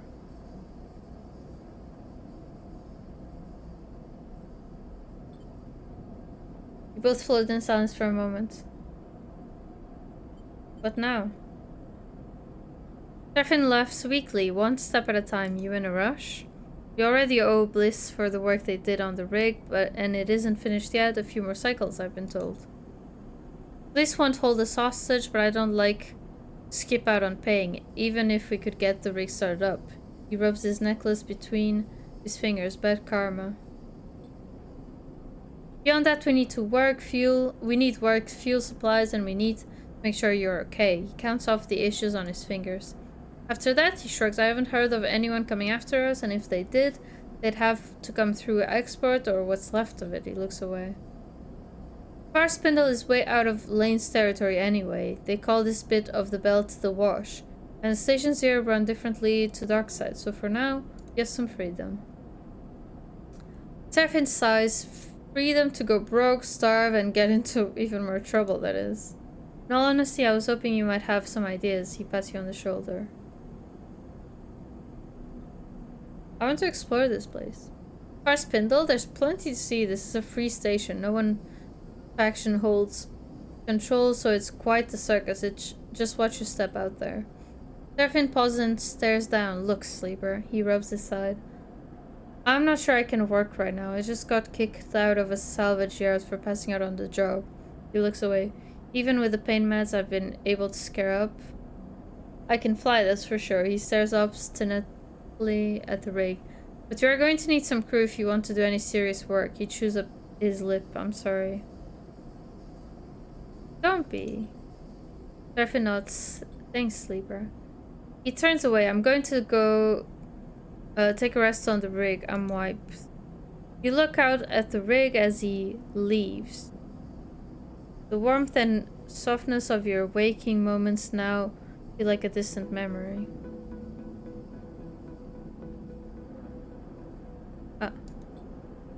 This what you wanted? Freedom? A chance to work for yourself, not Lane?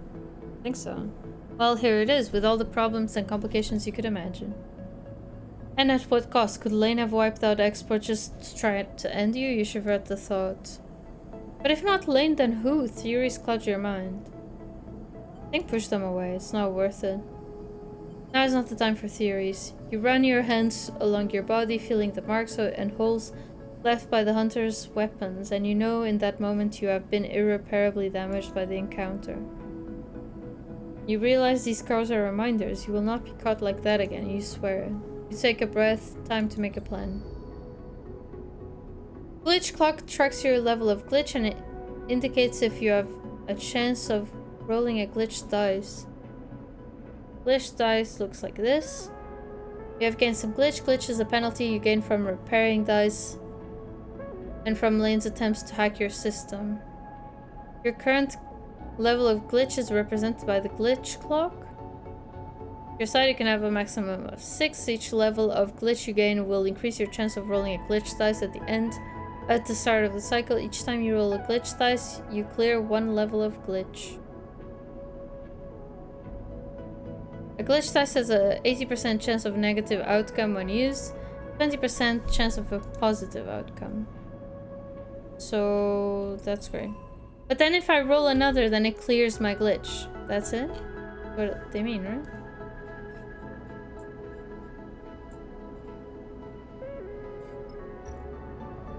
Let's see, what is this?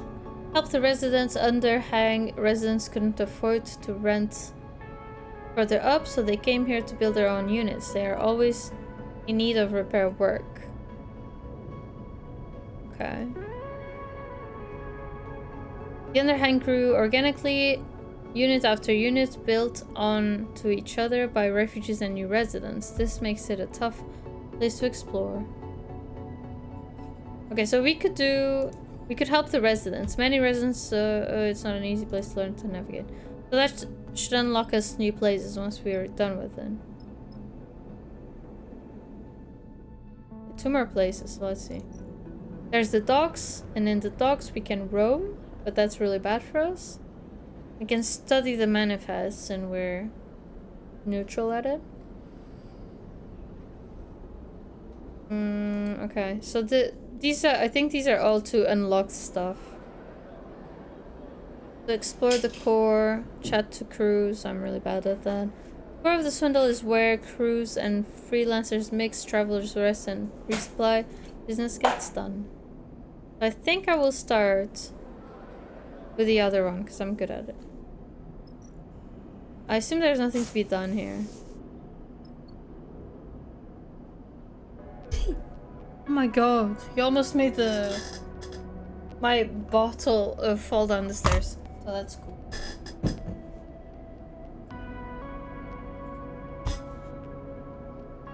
You're doing so much better than me at that time? What do you mean by that? What do you mean? In what sense am I doing better? I'm not sure I'm doing that great. I don't know. I've got a TV and some blankets on the floor. Well, now we have some balcony chairs. Pretty good. But yeah, we have both our office chairs. I just bought a Marcus because I was like, Cyber found like some reviewers for office chairs, and they were like, avoid the Marcus, it sucks, but I've used it for years and I'm fine with it, you know? It's served me well. This is my 3rd Marcus because I got one in Portugal. I moved and I left it at my parents' house. My parents use it. Then I got one in Ireland. I moved, so I sold it. And now I'm here, and I was like, fuck it, I'll just buy another. I don't wanna... We had so many things to pick and to decide and, like, to take care of. I didn't want to bother picking an office chair, you know? It would be a lot of headache. I don't care. The Marcus is good. It's cheap. I'm fine. I'll send it with all the other IKEA stuff we sent, and it's, you know... It's all, like, in the same shipping. This is hurting my back. So yeah. Yeah, I just gave up on that. But I bought a desk. It looks pretty, but I think it's maybe a bit overpriced. But I was also like, at this point, I'm like, I'm gonna save like practically no money if I look for another. So whatever. This one's pretty. Well, it looks pretty. I only saw like a different version of it, but we'll see. But yeah, it's only coming in later. But yeah, we're still missing a few things, but it's enough to live. We have a bed. We have a bed. We're good. We have a bed and a TV. Okay. But yeah, we have enough stuff to live, and we'll figure the rest out later, you know. It was a thick TV and a stolen blackened for 3 days for us. I mean, that's close, you know. We're close. But yeah, it's like rough in the beginning. I don't know if I said this already, but there was some like electronics store here that had huge deals, so we bought some electronics already, some appliances and stuff, including the TV. So that's why we have a TV and nothing else. Because we bought those ahead of time.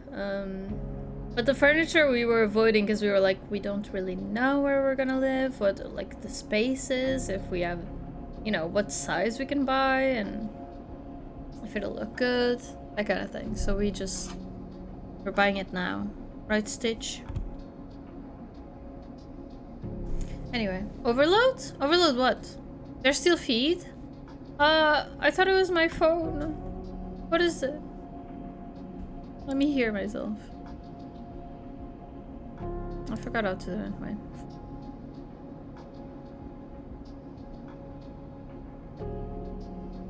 Hello? What? I cannot hear myself. No, feed gone. Oh. Feed is gone. So, what is overload? Just like, I don't know. Moving overload. Yes, yes. I think we're over the worst part, which was just like picking everything, ordering everything, everything's ready for when we need to move. At least the very basics. I think we're over that. And now we're doing pretty well on the move, but yeah, like we're gonna have a week. We're gonna have like 2 weeks where we don't really have all the things, you know. Like the couch I think is the thing that hurts me the most. Like we're not gonna have a couch for 2 weeks. We're gonna have to sit in the balcony chairs, because also, and they're not comfortable by the way. And also, our chairs are gonna take longer than the couch, I think. So we can't even like be like, oh yeah, the chairs are gonna come in and then we can use the chairs until we get the couch. No. The couch is coming in earlier. Oh well, that's life. What was I doing? I think I was going to talk to the residents. Help the residents. I have some scrap, but I never got to get rid of it for money.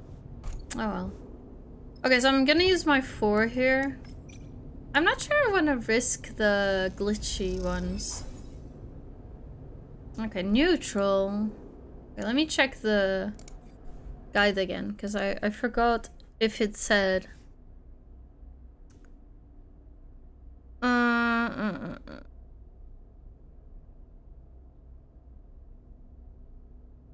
Each level of glitch... Okay. A glitch die says okay. You may also gain permanent glitch. For example, when breaking all your dice on the risky difficulty, your number of permanent glitches is represented in red. Okay. So they are not permanent. So wait, where is the other thing? Each level of glitch you will get... Okay. Each time you roll a glitch dice, you clear 1 level of glitch. So it's when you roll, not when you use. So we don't have to use the glitch dice because they're pretty bad. Because there's a good chance we'll get a negative outcome. And we're not in a rush right now. So I'm just gonna go to sleep. Also, I don't know how to repair dice, and I'm missing 2, which is really bad. We're just gonna go to sleep. Did I have him get supplies or something? Yeah.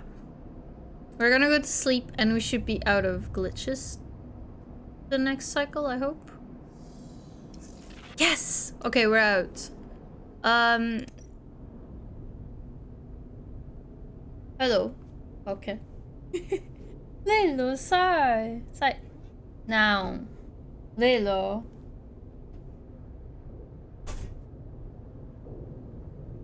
Sai. Dude. You're so mean. Oh.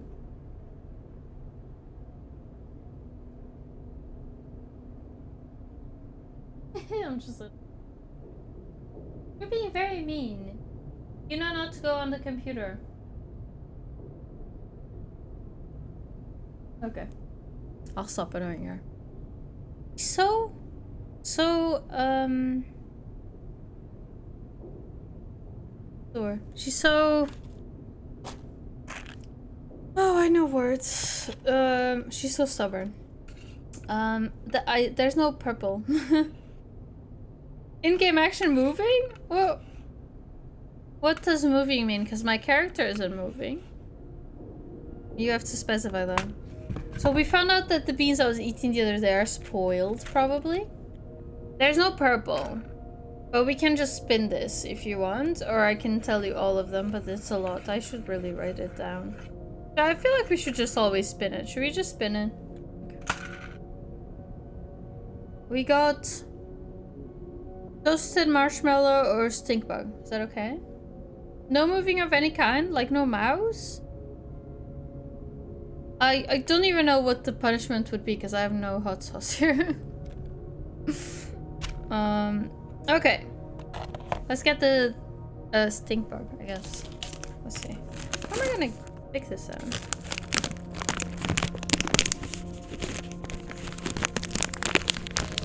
Wait, what is the timer?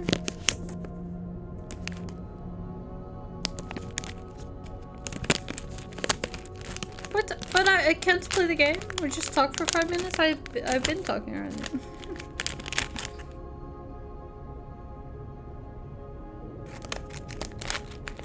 I think I see one. Uh-huh!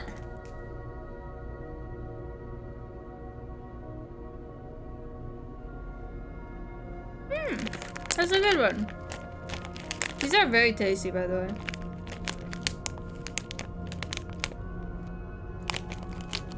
It's really tasty when they're not spoiled. The good ones, anyway.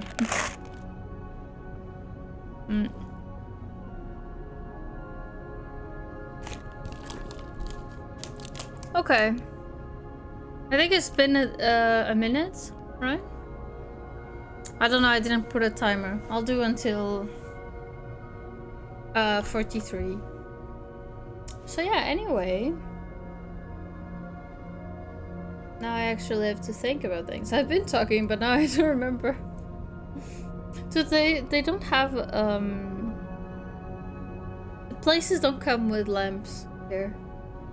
It came with a few light bulbs, not all, just a few, but yeah, we had to put some light bulbs just temporarily, and we'll have to pick some lamps later. And I want to get a cat tree for the cats. I don't know. There's a lot. There's a lot to buy. A lot of things to buy. It's a lot. I've always had furnished places, so it hurts this time, you know. I have to buy everything. We have to buy everything. Hope your weekend has been good, Ricky. You're a wonderful human being. Oh, thank you so much, Bobcat. Oh, it's so sweet. It has been good. We've just been focused on the move, so I think, so yesterday we built the bed, we put the mattress on it, and we realized the mattress is super tall. It's okay. It feels very nice, like we haven't slept on it, but we've tried like just laying on it. And it seems like a really nice mattress. I hope it is. And we built like our bedside tables, and one of them had like a defect, and then we went to return, you know, get another one. So now we need to build another one. And we have a closet to build. I don't want to build the closet. I'm dreading it. I really don't want to build it. But yeah. Then today we built like the Cyber's chair. And I think I was mostly putting stuff away, not so much building things.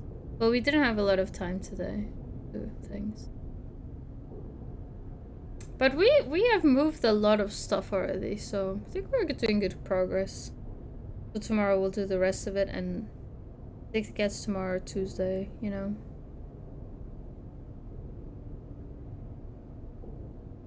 Yeah. Gonna be nice. I can't wait to be settled in. And then maybe when we're really done with most of it, I'll start thinking about my computer, because I haven't really done much of that, you know. I just thought, you know, I'll wait, because this GPU is really impossible to buy right now. Not impossible. Not impossible, but I'm checking out the stock since we have this break. The GPU is kind of like sold out everywhere, and I thought maybe I'll just wait, and by the time I'm done waiting, it'll be okay. It's not okay now, but also I won't have a desk for 2 more weeks, so I can wait 2 weeks. I can wait more than 2 weeks, because I'm thinking I can play most of the stuff on like the integrated graphics in the CPU I want to buy. Where is it? Oh, this is wrong. I don't know. Where did I put it? So I thought I can just make everything except the GPU. And it's like anyway, I'll only have internet after like on March 5th or 4th or something. So then, oops. I can wait until then to buy a GPU. I can wait after that to buy a GPU, but you know. I have time to like see things, how things go. I've not been wanting to think about it because it's such a mess right now, but I'll probably start thinking about it soon, unfortunately. Let me close this. I think we are done with the break. Let's see. Tell Cyber I said hi. Cyber. Cyber. He's using noise cancelling headphones, earbuds. He doesn't want to hear because he wants to play this game, so he doesn't want spoilers. So yeah. Maybe he'll drop by a chat. We'll see. But I doubt it, because he doesn't want to see the game. Alright. I'll tell him later, though. I guess we'll do this, because there's nothing else I can really do. How do I always get to negative? Oh, I got a new location, though. Earn a meal. Save! How safe is safe? How safe is safe? Yes! I'm impressing! I'm impressing her. Okay. I guess I can use the glitched one, right? No, it's very bad odds. I'll just wait. I'm not in a rush, I think. Actually, I'm realizing I am in a rush. Okay. Well, how do I fix my dice? I'm doing really bad in this game. Wait, what? Oh, I sleep here. I'm doing really bad. I hate when I get into situations. Sometimes I just restart the game if I'm in a situation like this. You awake to the sound of blaring proximity alarms. You quickly unstrap from your bunk and dizzily glance around. Lane? Bounty hunters, you kick off and glide to the door.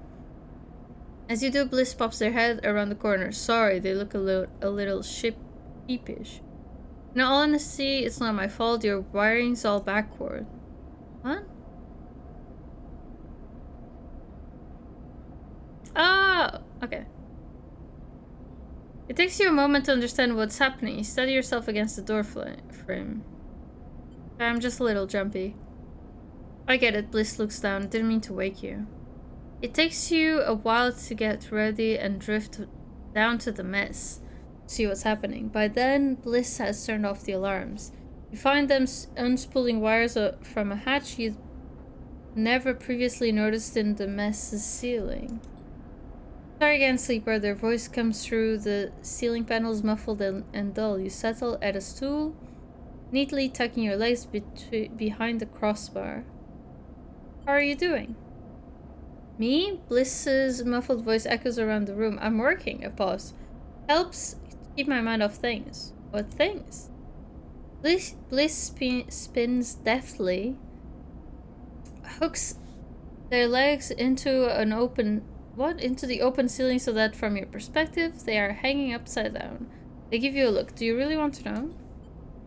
A yawning Seraphim drifts in. He looks between the two of you, amused. What are you both doing up so early? You and Bliss exchange amused looks. What? Seraphim asks. You didn't hear the alarm? He shrugs. Heavy sleeper. He drifts over to the mess's cupboards to hunt for some breakfast. You turn back to Bliss, but they have disappeared back into the ceiling panels. Where are the cats? I'm just realizing they're gone. Both of them. For long, the mess is filled with the shrill screech of a power tool. Seraphim looks totally unaffected and hooks himself onto a stool, lazily sucking at a ration pouch while he taps away at his slate. Reaching finally stops. After a while, you kick off your stool. Time to head out. Bliss rushes after you, stopping you in the passageway before you can leave. I have something I want to show you. This leads you onto the main corridor into a corner of the ship you don't remember visiting before. You come into a room with low sloped ceilings, a single row window illuminating some neat tool storage and a workbench set. Into the wall! Yes, I need this. Look, Bliss. The Bliss begins. I'm no specialist, but I'm a quick learner and good at repairs. They smile. And I think you have need of me. They glance at you at a tear. What? At a tear. Oh. The thick vital skin of your arm. Can I take a look? Okay. They smile and lead you towards the workbench. They turn your arm, looking at the tear from all angles. They reach over to the workbench and take a small sealant gun from the rack. You look at the setup. It's basic, but it looks clean and well organized. They gently close the tear with sealant. Sealant? Pressing the edges together so it closes up neatly. After they are done, they release your arm and you can barely see the scar. Bliss admires their work. See? They smile. I know it's more serious than a tear. Bliss folds their arms, but I can handle it. They turn and search through a set of metal drawers for a moment. Here, they produce a couple of carefully machined components. Was saving these for an important job, they wink. I guess I just found it. Aww. Bliss pushes the components into your hands. Take them. When you are ready, come up here and we'll fix you up. Okay. These are a rare find, though. In future, we might have to make do with something lower quality, they wince. You can find scrap components at most scrapper ships, like that one hanging around around the underhang. The better the components, the easier they'll integrate with your system. Bliss leans on the workbench. I'll do my best to keep you running. Why help me? You're a guest in my bay, and I can't have my guests' bodies collapsing now, can I? Plus, I think it benefits me if you think of me as indispensable. Why is that? Bliss smiles. I should get back to fixing the ship. They leave you in the workshop among the simple tools, considering the particular qualities of your new friends. Ice repair is now available. Okay. You can repair your dice at the rig workshop. You can only repair dice which are fully broken.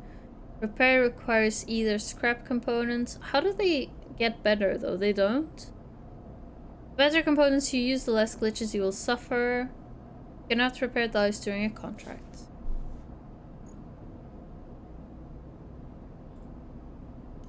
I can fix myself twice. Just do it, though. All of it.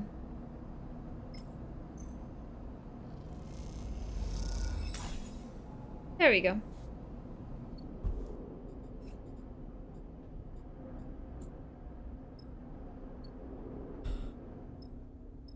So then, I could just do this, I guess. Once again.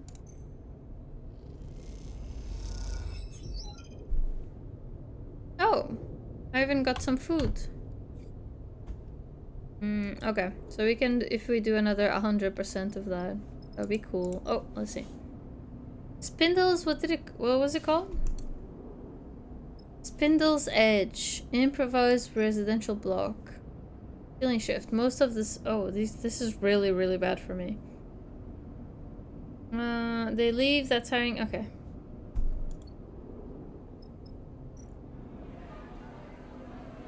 This one is safe, so maybe we should just use our low dice there, because I don't think anything else is safe, even though that's for also feeding us, but...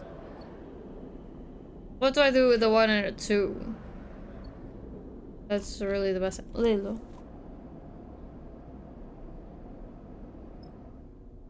You're a very stubborn cat. Did you know that? I guess I could just... Yeah, I guess I can just work towards impressing this person. Okay, sure. Or not. Well, let's sleep. And I'll have 5 dice again. 5 die. I keep forgetting it's die, not dice. You jerk suddenly awake. Fragment is lodged in your mind, a shard of sound, of signal, a tone. It resonates like tinnitus. Obviously internal, inescapable. You look down to see your hands blurred, your fingers dancing as if they were typing. Settle them. Fingers flap like caught birds. Take control. It takes all your focus to settle them. You force yourself back into them, a sensation like squeezing on a tight pair of gloves. You flex your hands a little to feel them, test them. What was that? You take a deep breath to calm yourself, but as you do, you are reminded that you don't need to breathe. It is a claustrophobic sensation that you cannot shake. Where are you going, Lilo? What's the plan? Yes? You get up, push off the wall, pull on your clothes, anything to escape the dreams that hover there at the back of your mind. Serafin drifts in casually, heading to his bunk to grab something. You can't shake the strange sensation that he has just drifted into your mind. Shoots you a glance. I said, "Are you okay?" He gives you a concerned look. You look terrible. Not really. You mumble a response. You need to talk to me, Serafin. Sleeper. Serafin gives you a look. I know something happened back when we were leaving Hexport.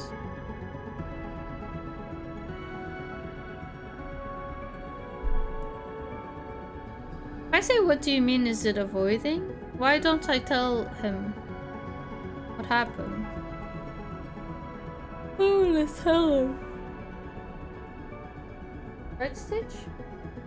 Look at this boy. Very cute. You're so cute!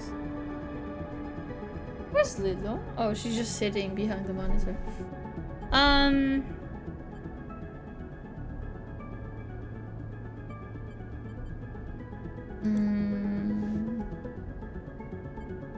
I just say, I don't know. I'm worried, like, these two, I think, could be just me trying to avoid the question.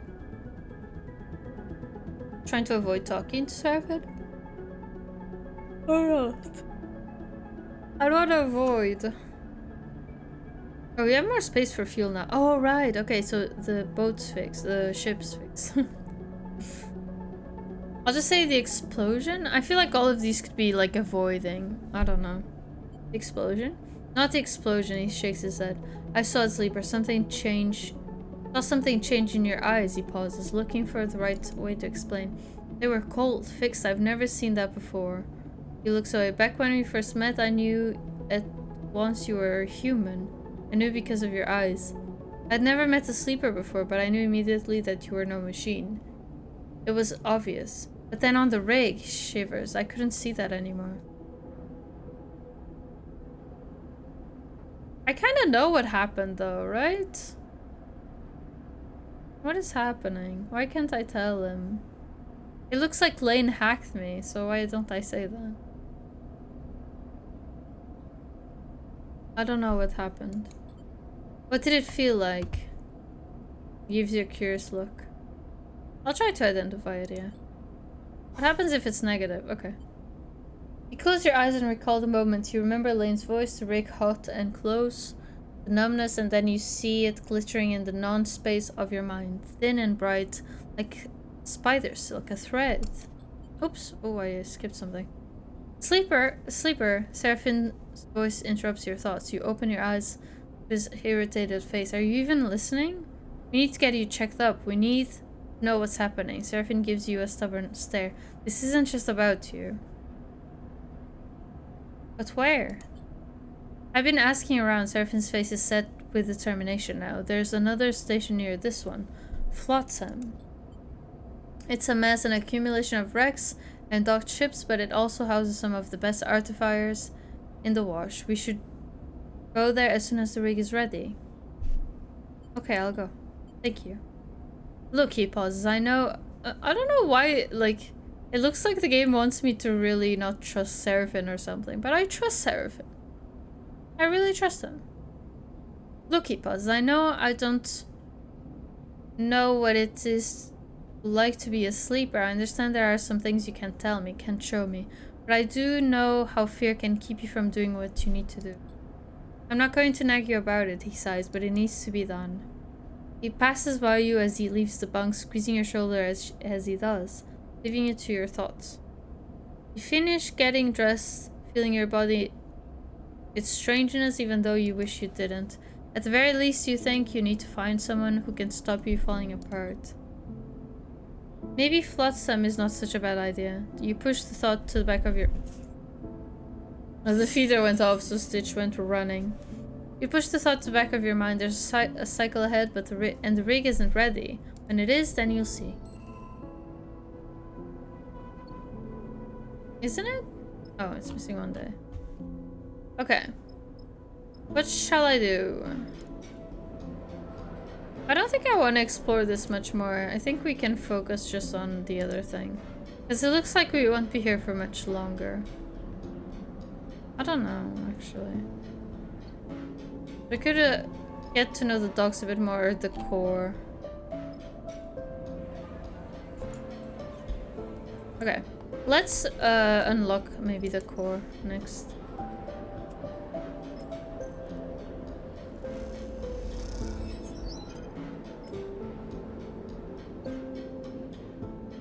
Oh, new location. Okay, another place to eat. But it's paid, so no thank you. Neither of these I can do very well. I'll use the 3 here. Hopefully it's not too bad. Okay, I'll take it. We're halfway. So let's go eat.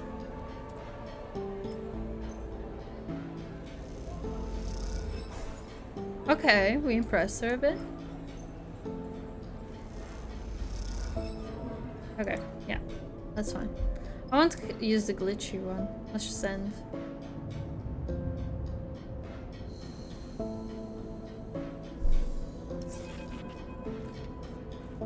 As you drift lazily down to the ship's mess, you hear raised voices. You still yourself for a moment at the entrance, then slip inside. Seraphin sits hooked onto his usual stool, his slate glowing beside him. He's shaking his head as you enter. Bliss, meanwhile, is floating freely and gesticulating sharply as he explains something important. I don't see why not, Bliss chops at the air. It's not like you have an alternative. We can get the cryo, it'll take time, but we can get it, that's the deal. Seraphin speaks calmly, trying to placate Bliss. Sleeper, Bliss spots you entering and they turn to Seraphin. Let's see what Sleeper thinks about it. About what? They both fall silent for a moment. Seraphin sighs. The rig's ready, Sleeper. Bliss gestures around the mess. I've fixed it, hell. I've improved it. She's purring things to me. Now, wouldn't you say, having done such an incredible job, I deserve to be paid properly for my work? That sounds right. A calculated look crosses their face. A refit and a retune like this would typically cost my clients hundreds of cryo, even if I was feeling charitable. Seraphin sighs loudly. He knows where this is going. See, I could make you pay, and maybe you could even scrape the cryo up, but not without taking a contract and taking the ship off the station, leaving me in the lurch. We wouldn't do that, Seraphin starts, but Bliss holds up a hand to shush him. I have a proposition, one that clears the debt completely. They pause. I will turn around the open sign on this little bay of mine and join up with you. You keep me in work, give me my split, and give me transit to wherever you are headed. I'll even keep this rig of yours working for free. They shrug. What could be better than that? I like Bliss, so I'm up for it. Us paying and being on our way with no hangers on. Seraphin folds his arms and looks at you. Tell him, Sleeper.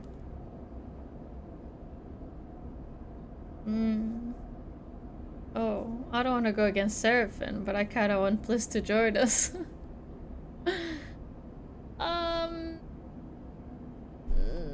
Actually, we could use their help.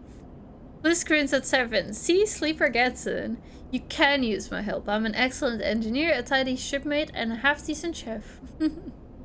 I'm done with Fire Spindle. I'm done taking not enough jobs for not enough cryo on a station where I know nobody. They pause, satisfied. You're welcome. Seraphim holds up his hands. Look, we appreciate it, but we are on the run, Bliss. Trust me, you're better off here. He gives them a serious look. Even telling you this could put you in danger. Bliss pauses and then starts laughing. On the run? They shake their head. Smiling. You expect me to be scared off by that goofy shit? It's true.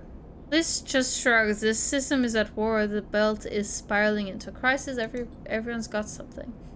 I know you were at Hexport. Seraphim looks at them open-mouthed, searching for a retort.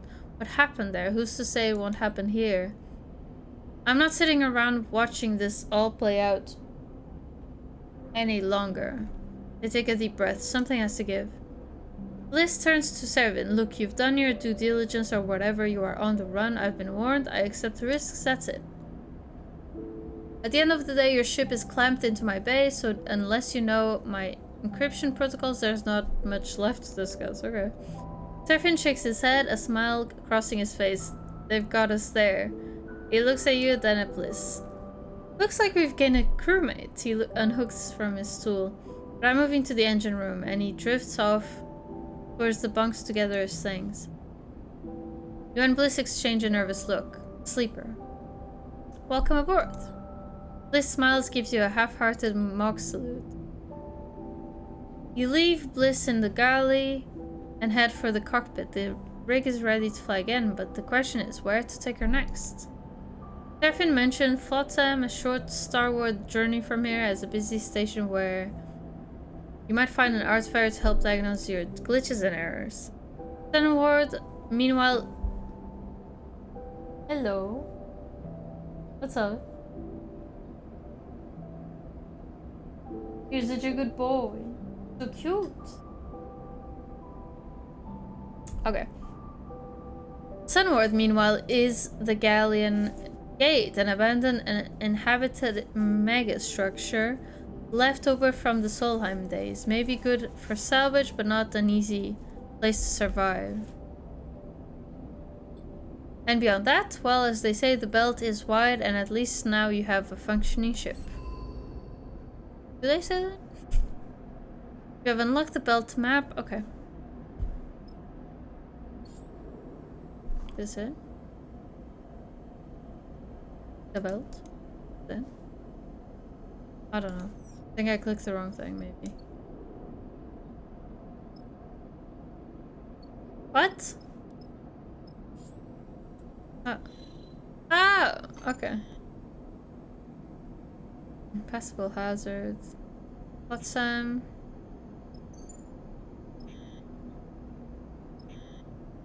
Interesting. Okay, I think Flotsam makes sense, but we could stay here for one more cycle. I wonder if we'll ever get back here, because how are you supposed to do any of this? We've barely explored. I guess I'll spend one more cycle here. I think it makes sense also because we can get rid of the glitched dice. Just in case.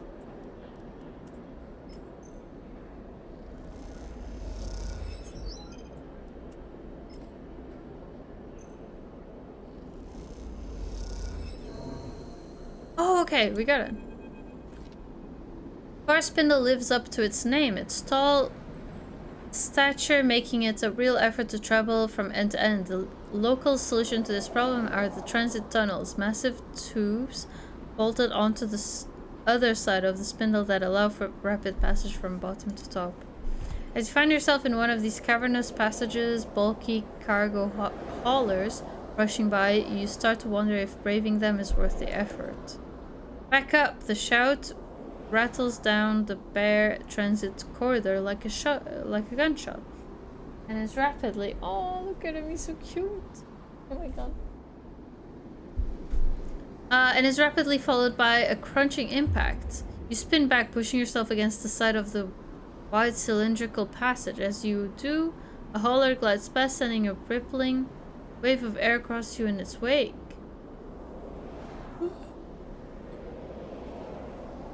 A new character! Cadet? Is that the name? When the roar subsides, you hear a string of expletive coming from... expletives? I don't know what that is. Coming from nearby, a spiky looking figure... Why spiky? Why is this person spiky? Clutching some oddly shaped open frame object gestures wildly at the vehicle as it glides away. Dickhead, hey! He spits an impressive glob of saliva down the tunnel, and it spirals in 0G. He turns to you in anger. You see that? Tried to slam me into the wall. I'm not gonna lie, I didn't... Yeah.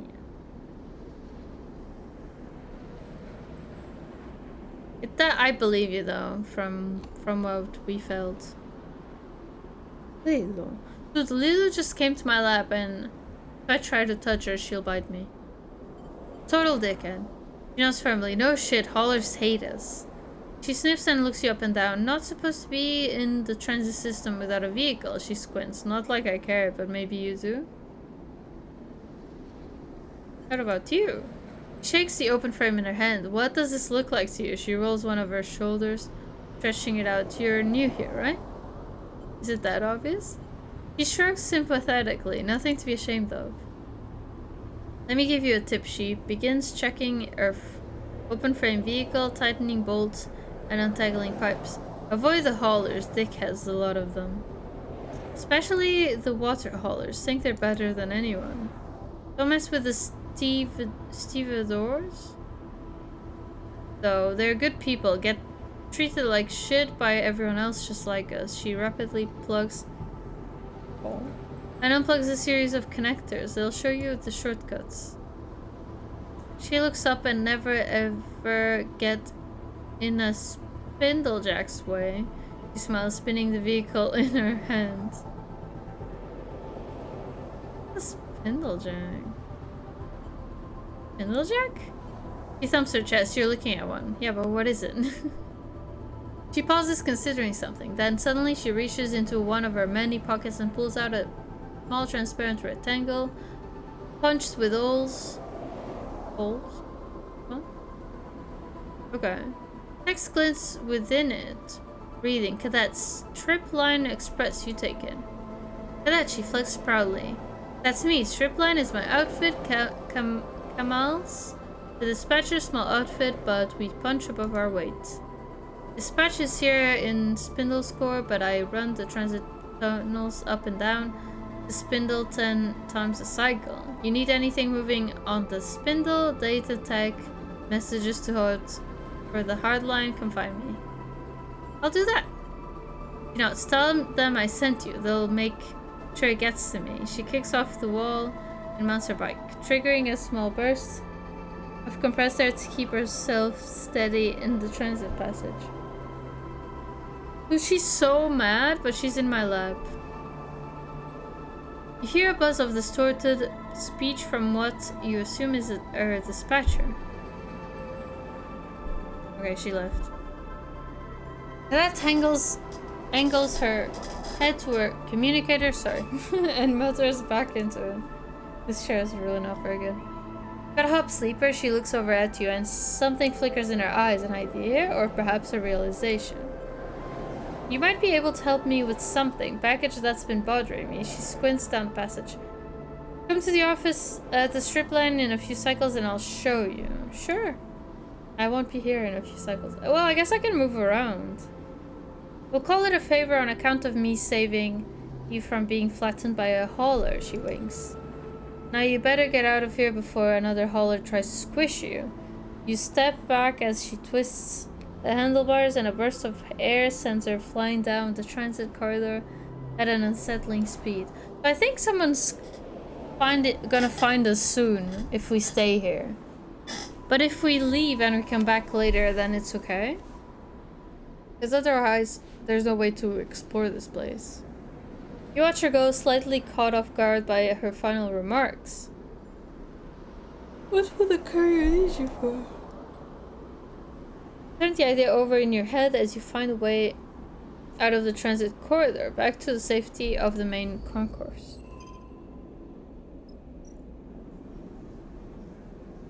We can buy supplies, fuel. So fuel, this is 8. Oh, so they always make the right deal. I was thinking, I just realized I'm a dummy. I was always like, oh, so if I buy this much, but then I have, you know, if I fill it up, but I have the amount, you know. Anyway, whatever. I thought the fuel price was always the same, so I thought at some point it was worth it, but I'm thinking it's not. So I guess we should fill up on fuel and on supplies, and that's... yeah. And maybe I could work it a little bit more. Well, there's not really a place to work where I could use my one, so I think maybe we'll just go. It says lane can follow. For now you are safe, but then what happens? Lane can't follow. Anyway, let us go to Flotsam. Let's go. It's hard to tell where Flotsam ends and the ships parked at its many dock bridges begin. As Seraphin docks with the station, you realize that the rig now looks like just another piece of accumulated technology. One more bit of driftwood added to the raft. Look, she's here. And she's leaving. Dude, I'm watching you, okay? Okay, she's going downstairs. I love this place. Seraphin smiles as he shuts down the engines. You never know what you'll find. You've been here before? Yeah, back when I first came to the belt. The crew I signed on with used to run salvage jobs out of here. Fun place to spend your wages. See Bliss eyeing the station with what looks like both horror and fascination. You see the seals? They point out some twisted assemblage of ship parts. Total cowboy welds. They could pop at any moment. Oh. Seraphin waves their concerns. Oh, that's just the outer layer. I hear there's 6 or 7 in all. If one fails, it's no problem. He stretches and turns to you. You've gotta taste some of the stuff they grow in old Takahe. He kisses his fingers. That's the good shit. Oh, great. Bliss size. So many layers of redundancy and fallbacks that you have no hope of isolating a leak and fixing it. They wrap on the wall of the rig. Sounds like a ship I know. Try to defend the rig or agree with Bliss.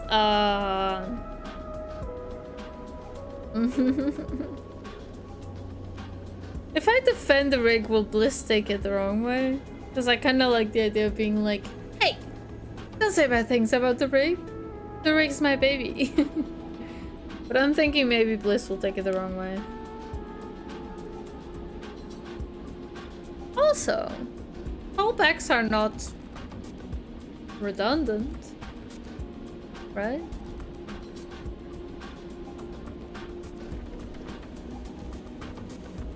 I feel like it's good to have fallbacks. If you have a... What did he say? Seals? Fallbacks for the seals sounds like a good idea.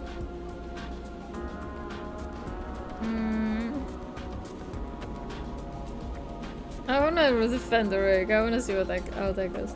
Seraphin joins in, the two of you shoulder to shoulder. She got you out here, didn't she? He shrugs at Bliss, no sense of gratitude. I was joking. Bliss looks a little hurt and drifts out of the cockpit, shaking their head. It was more of a joke for me. Oh. You go to follow, but Seraphin puts a hand on your shoulder. Sleeper. He looks suddenly serious. Remember what I said about getting checked out. There are artifiers all over this place. It'll take a bit of searching, but we need to know what's going on with you. He meets your eye. That's why we're here. Good, Seraphin notes. Let me know what they say. I'm gonna go see if any of my old haunts are still open. He drifts out of the cockpit with a mock salute. Catch you later. You are left alone in the cockpit with a view. I just realized I filled up on supplies and fuel, but then I also had told Seraphim to gather. I don't think it was cryo, I think it was something else. Hopefully it was fuel, because we used up some fuel now.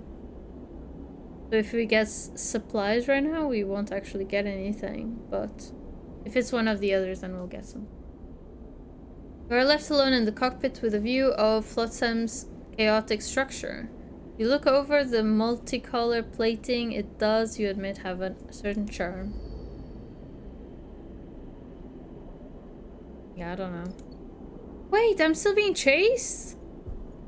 Oh, he's going for supply. I'm still being chased. What do I do? I just came to another place. What do I do? Do I leave again? I don't get it.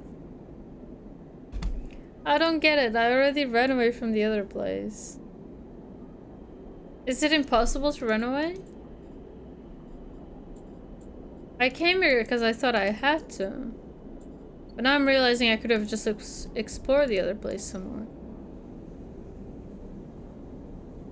A ramshackle assemblage of decommissioned ships and wrecks.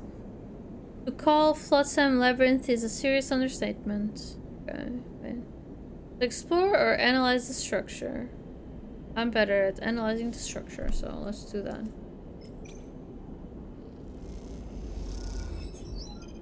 I just use all my 6s here. Yeah, why not? I think this is the only thing I can do, right? Oh, okay, wait. Yeah, I've unlocked things already. Take recovery contract. The narrow escapes barman Botan has a tip about a recovery contract. For a few chits, he'll give you the coordinates. But this is a safe. This is a safe mission. We're in good shape. I feel like we could do it. We have very little money. My rig's blown its propulsion and I'm stranded on some godforsaken rock. Repair crew needed. We'll split haul. No time wasters or thieves. I'm armed. Do I need to bring anything? Oh, he pays me. He doesn't pay me in money, but I really need money right now. I think I might go for money first.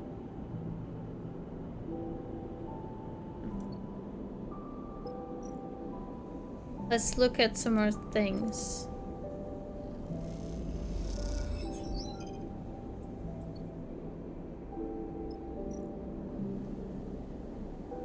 Work the hydroponic. I'm really bad at that. Buy supplies, fill supplies. Oh, okay. Yeah, that's fine. Okay, so I guess I'll put a 3 here.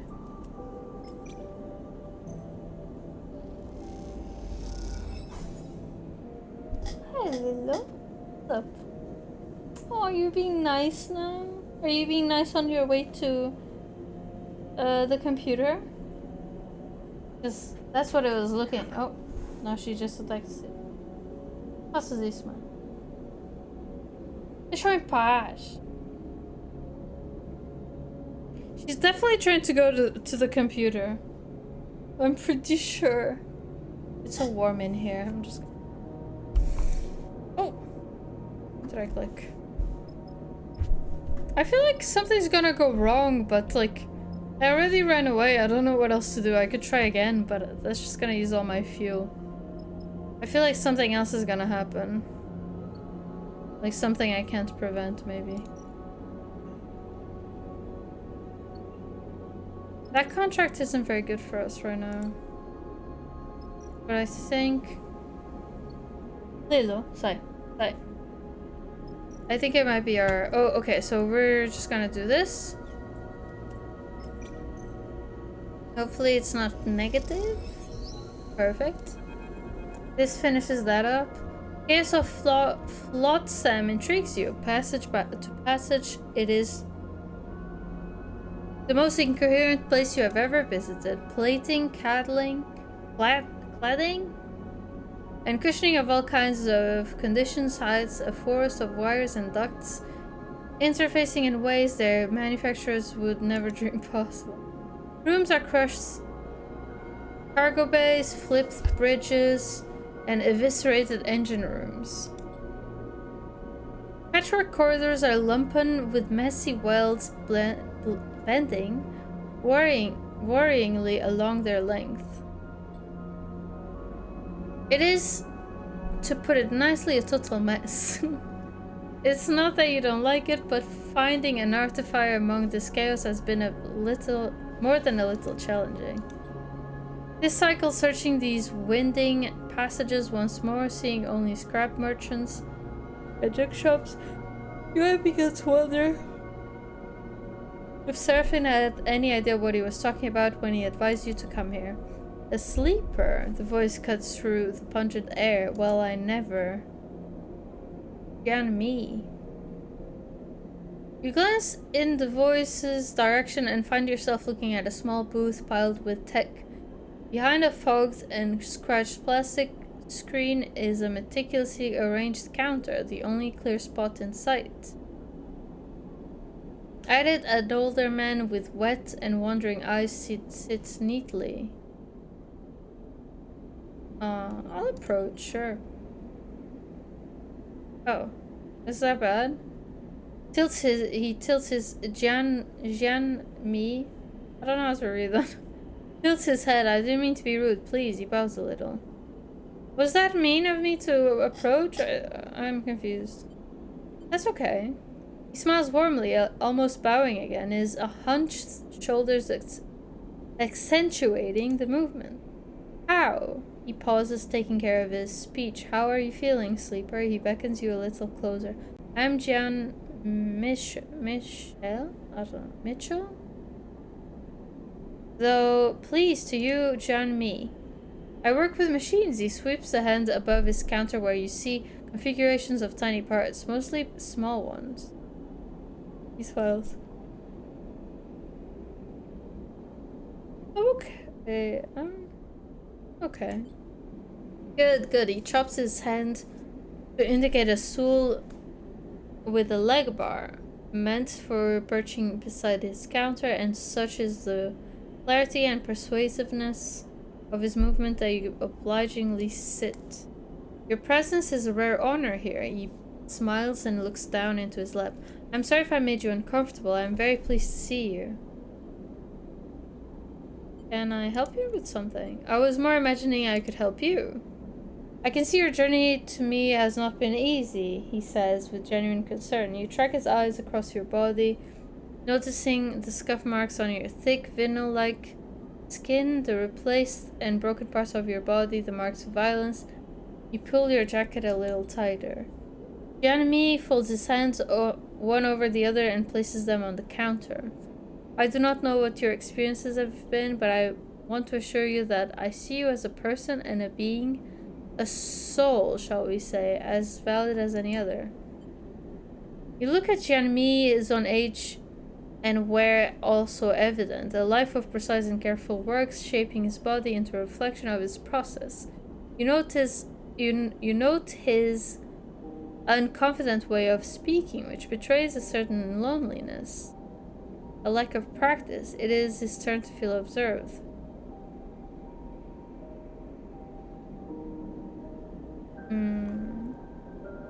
I understand. You are kind. The frankness of the remark takes you by surprise. He looks down at his counter and begins to take apart a tiny piece of machinery that sits there. Many years ago, when I began my apprenticeship, I would find that whenever I saw something that, how to say, was not working well, I was fixated on it and its repair. He tinkers with the parts, twisting them precisely. Of course, the belt is filled with this kind of dysfunctional detail. And so I was busy for many years with these small fixings. He smiles in reminiscence. Kitty. Oh, he's so cute. But now I find that when I am interested in a thing that is not working as it should, he sharply twists one of his parts between his fingers. It is because it might have some quality not yet foreseen or discovered.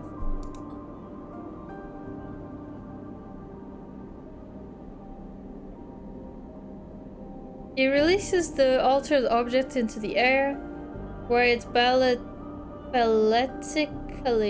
twists in a hypnotic display, like a spinning top whose movements are totally unpredictable. Janmi smiles at you, watching his hypnotic toy. I can see that you are in a process of becoming, Sleeper. He catches the spinning toy between a finger and a thumb. Let me aid you in this.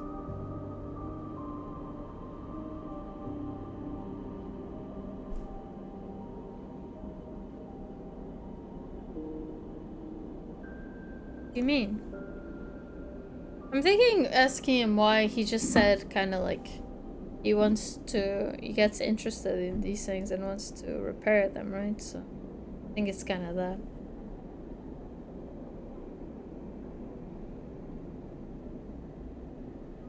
I'm getting tired.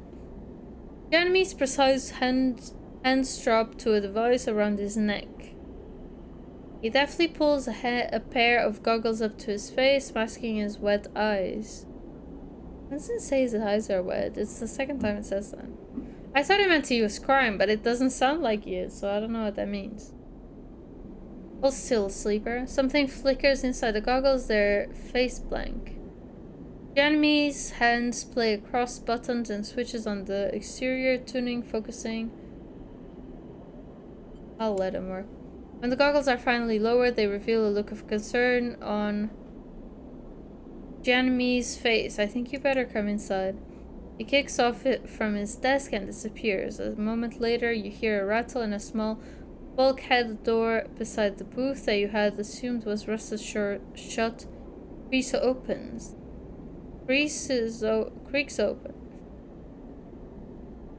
Jeremy beckons you inside.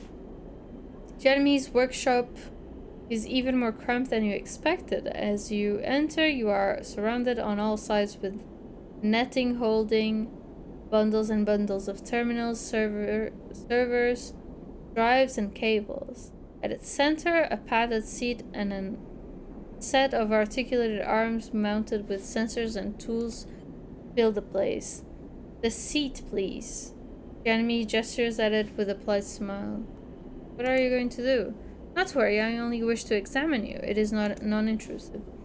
You tentatively settle on the seat, slipping your arms and feet into the straps meant to keep you from floating out of it in 0G.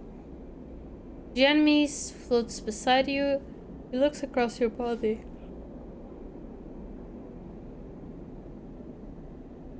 There is damage here, I see that. We will get to that. But I see something else here as well. This is why you came. He smiles at you solemnly. What are you talking about? Please, Sleeper, let us be frank with each other. Though I've never met a Sleeper, I have studied them. I was lucky to acquire some materials from SNR some time ago in the interest of my own endeavors. He begins arranging a series of sensors around you on articulated arms. You are pleasingly distinct from those materials. His eyes flash with excitement. Am I right in thinking you have been modified? Oh, okay. I forgot about that. I rebooted myself. Yes, I see that your dependency on stabilizer on the immune recoding portion of its makeup at least has been broken. It gives you a precise look, but that is not all.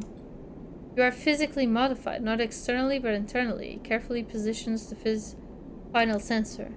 Your tracker is disabled, which makes it impossible for SNR to find you. Congratulations, he smiles broadly.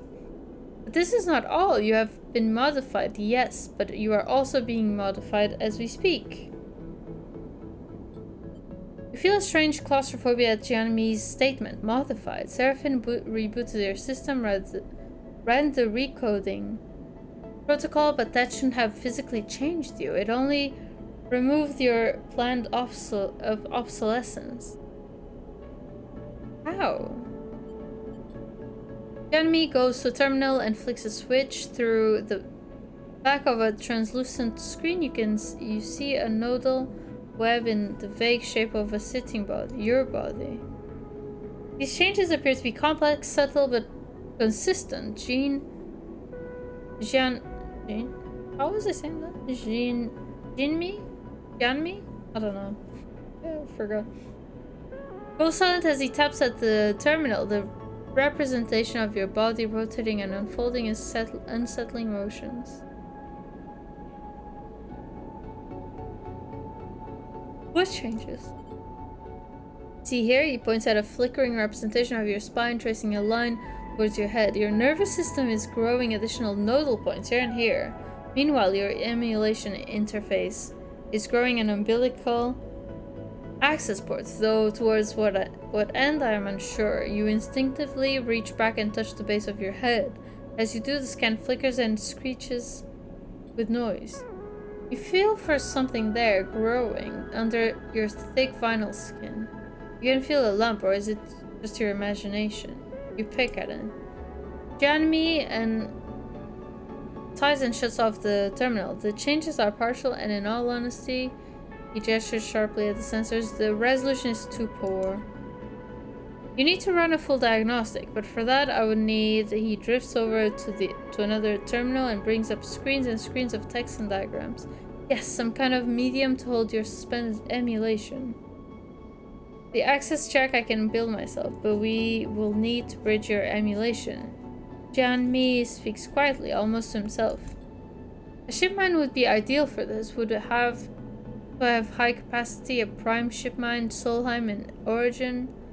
Perhaps Alien Gate might hold records of any that were in the system. He taps at the terminal. Kind of a pain. Jian-Mi turns back to you. Yes, the prime ship mine is essential if you wish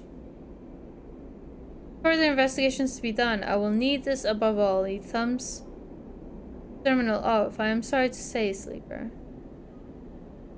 Can't you tell me more? Accurately, no. He meshes his fingers in front of his chest. It is clear that the process has begun, but has not yet complete. Jian-Mi busies himself with taking down the sensors and folding away the articulated arms. As he does, you try to calm yourself. You feel as if you have worms under your skin, and it takes all your focus not to pick at its seams. Jian-Mi suddenly, but gently, places a hand on yours. Please remain calm. He puts a carefully restored rare component in your hand. This could help you. Jian-Mi waits for you to fall still. Then he leans back a little, leaving some of the strange intimacy of the moment. For now, our work is concluded.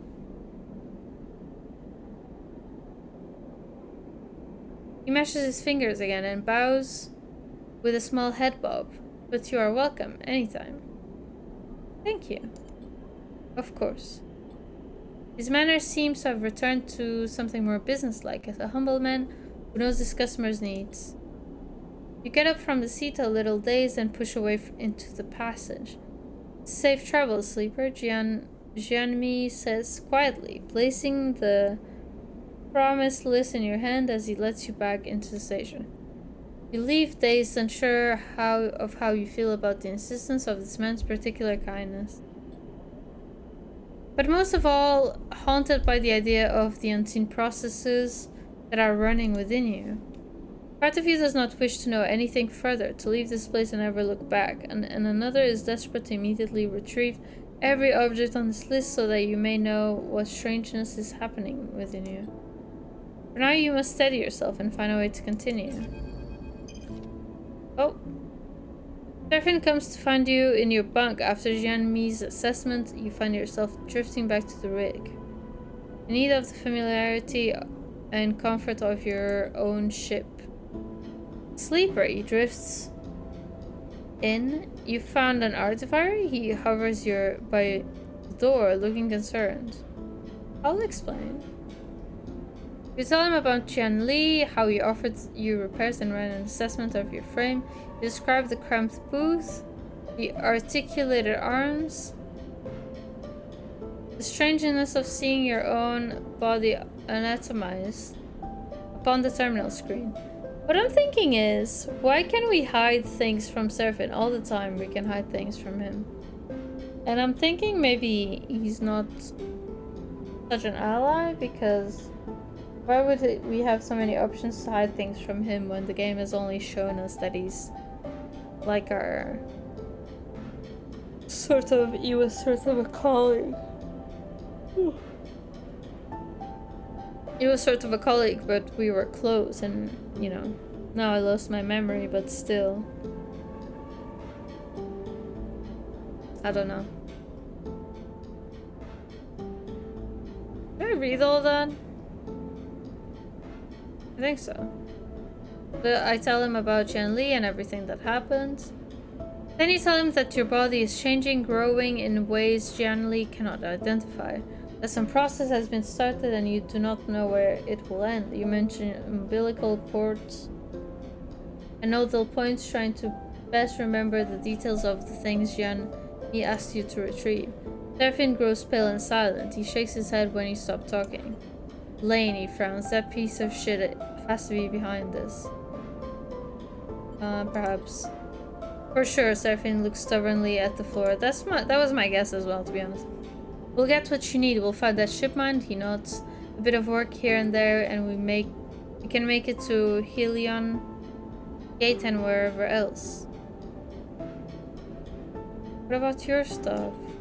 We'll do that too. He thumps the wall. We're free, Sleeper. No one can stop us. Just say the word, okay? He goes silent. Don't give up on yourself just yet. He smiles. Get up and get back to it. And with that, he turns and kicks off down the corridor, disappearing from sight. You wait a little while, staring at the stained ceiling of the bunks, letting the thoughts settle in your mind. I'm getting really tired all of a sudden. Weird. And then you are ready. You get up and leave, dazed, but with a stony determination growing in your chest.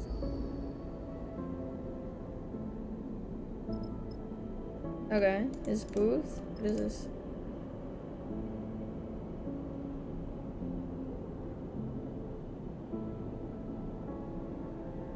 Okay. This is all work, plus we can buy engine components.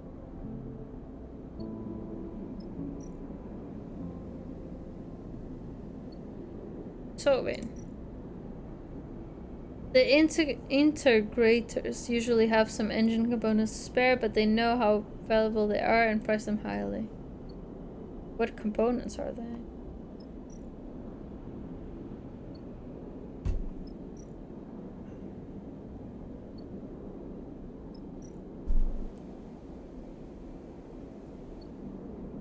Oh, wait, what? Oh, I'm out of dice. Let's sleep.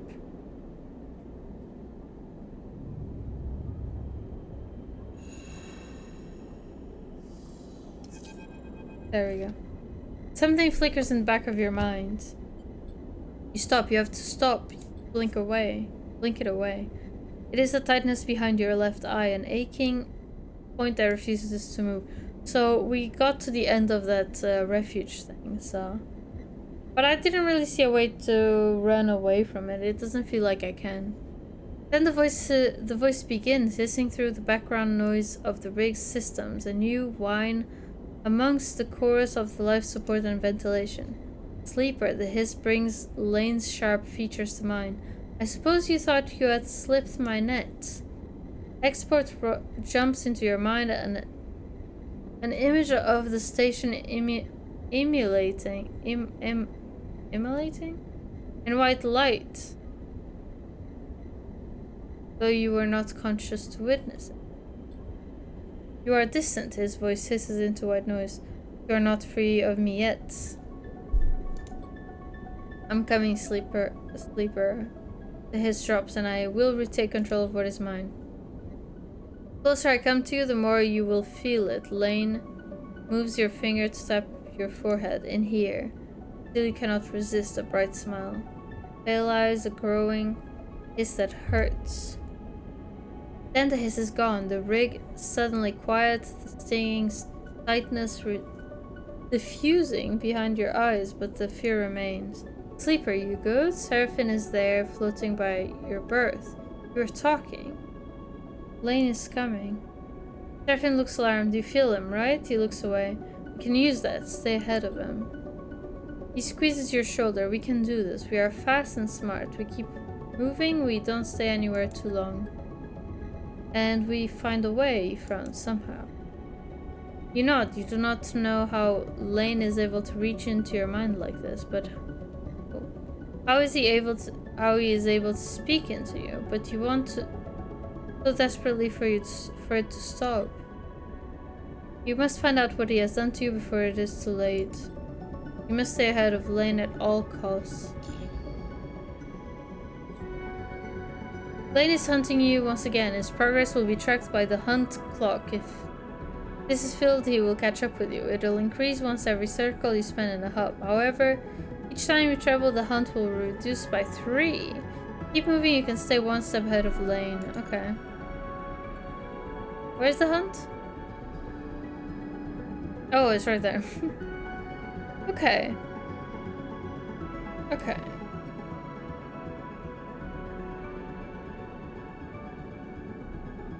What should we do?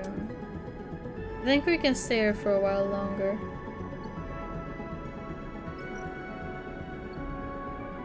But I guess we can do this job. The job that's there. But actually, I think I'm too tired to start the job, and I think there's not really much else interesting to do here. I think I might end it here. I'm sorry guys, I know I've been cutting the stream short. I've been cutting them short for a while because of the move, you know. I'm just really tired. But yeah, I think I'm just gonna end that there. I won't be able to stream. It's okay, thank you. I feel bad because I'm also not gonna be able to stream for a while. But I'll try, you know? Maybe my mobile data will work. I doubt it, but who knows. But yeah, I'll definitely be back once I have internet. But unfortunately, I cannot stream this Tuesday. I thought I would, but once you move, you'll make some 24-hour extensible ones, of course. Yes, I can definitely handle that, as you can see, from me streaming for a bit over 3 hours.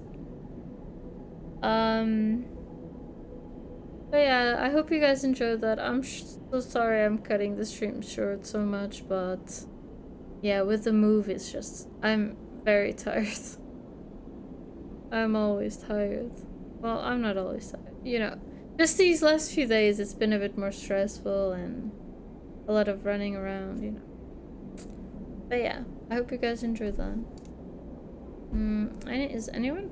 No one's playing this game. I think I'm the only person playing this game, so that's cool. Okay, let's raid Christina. It's playing Breath of the Wild. Hope you guys like that.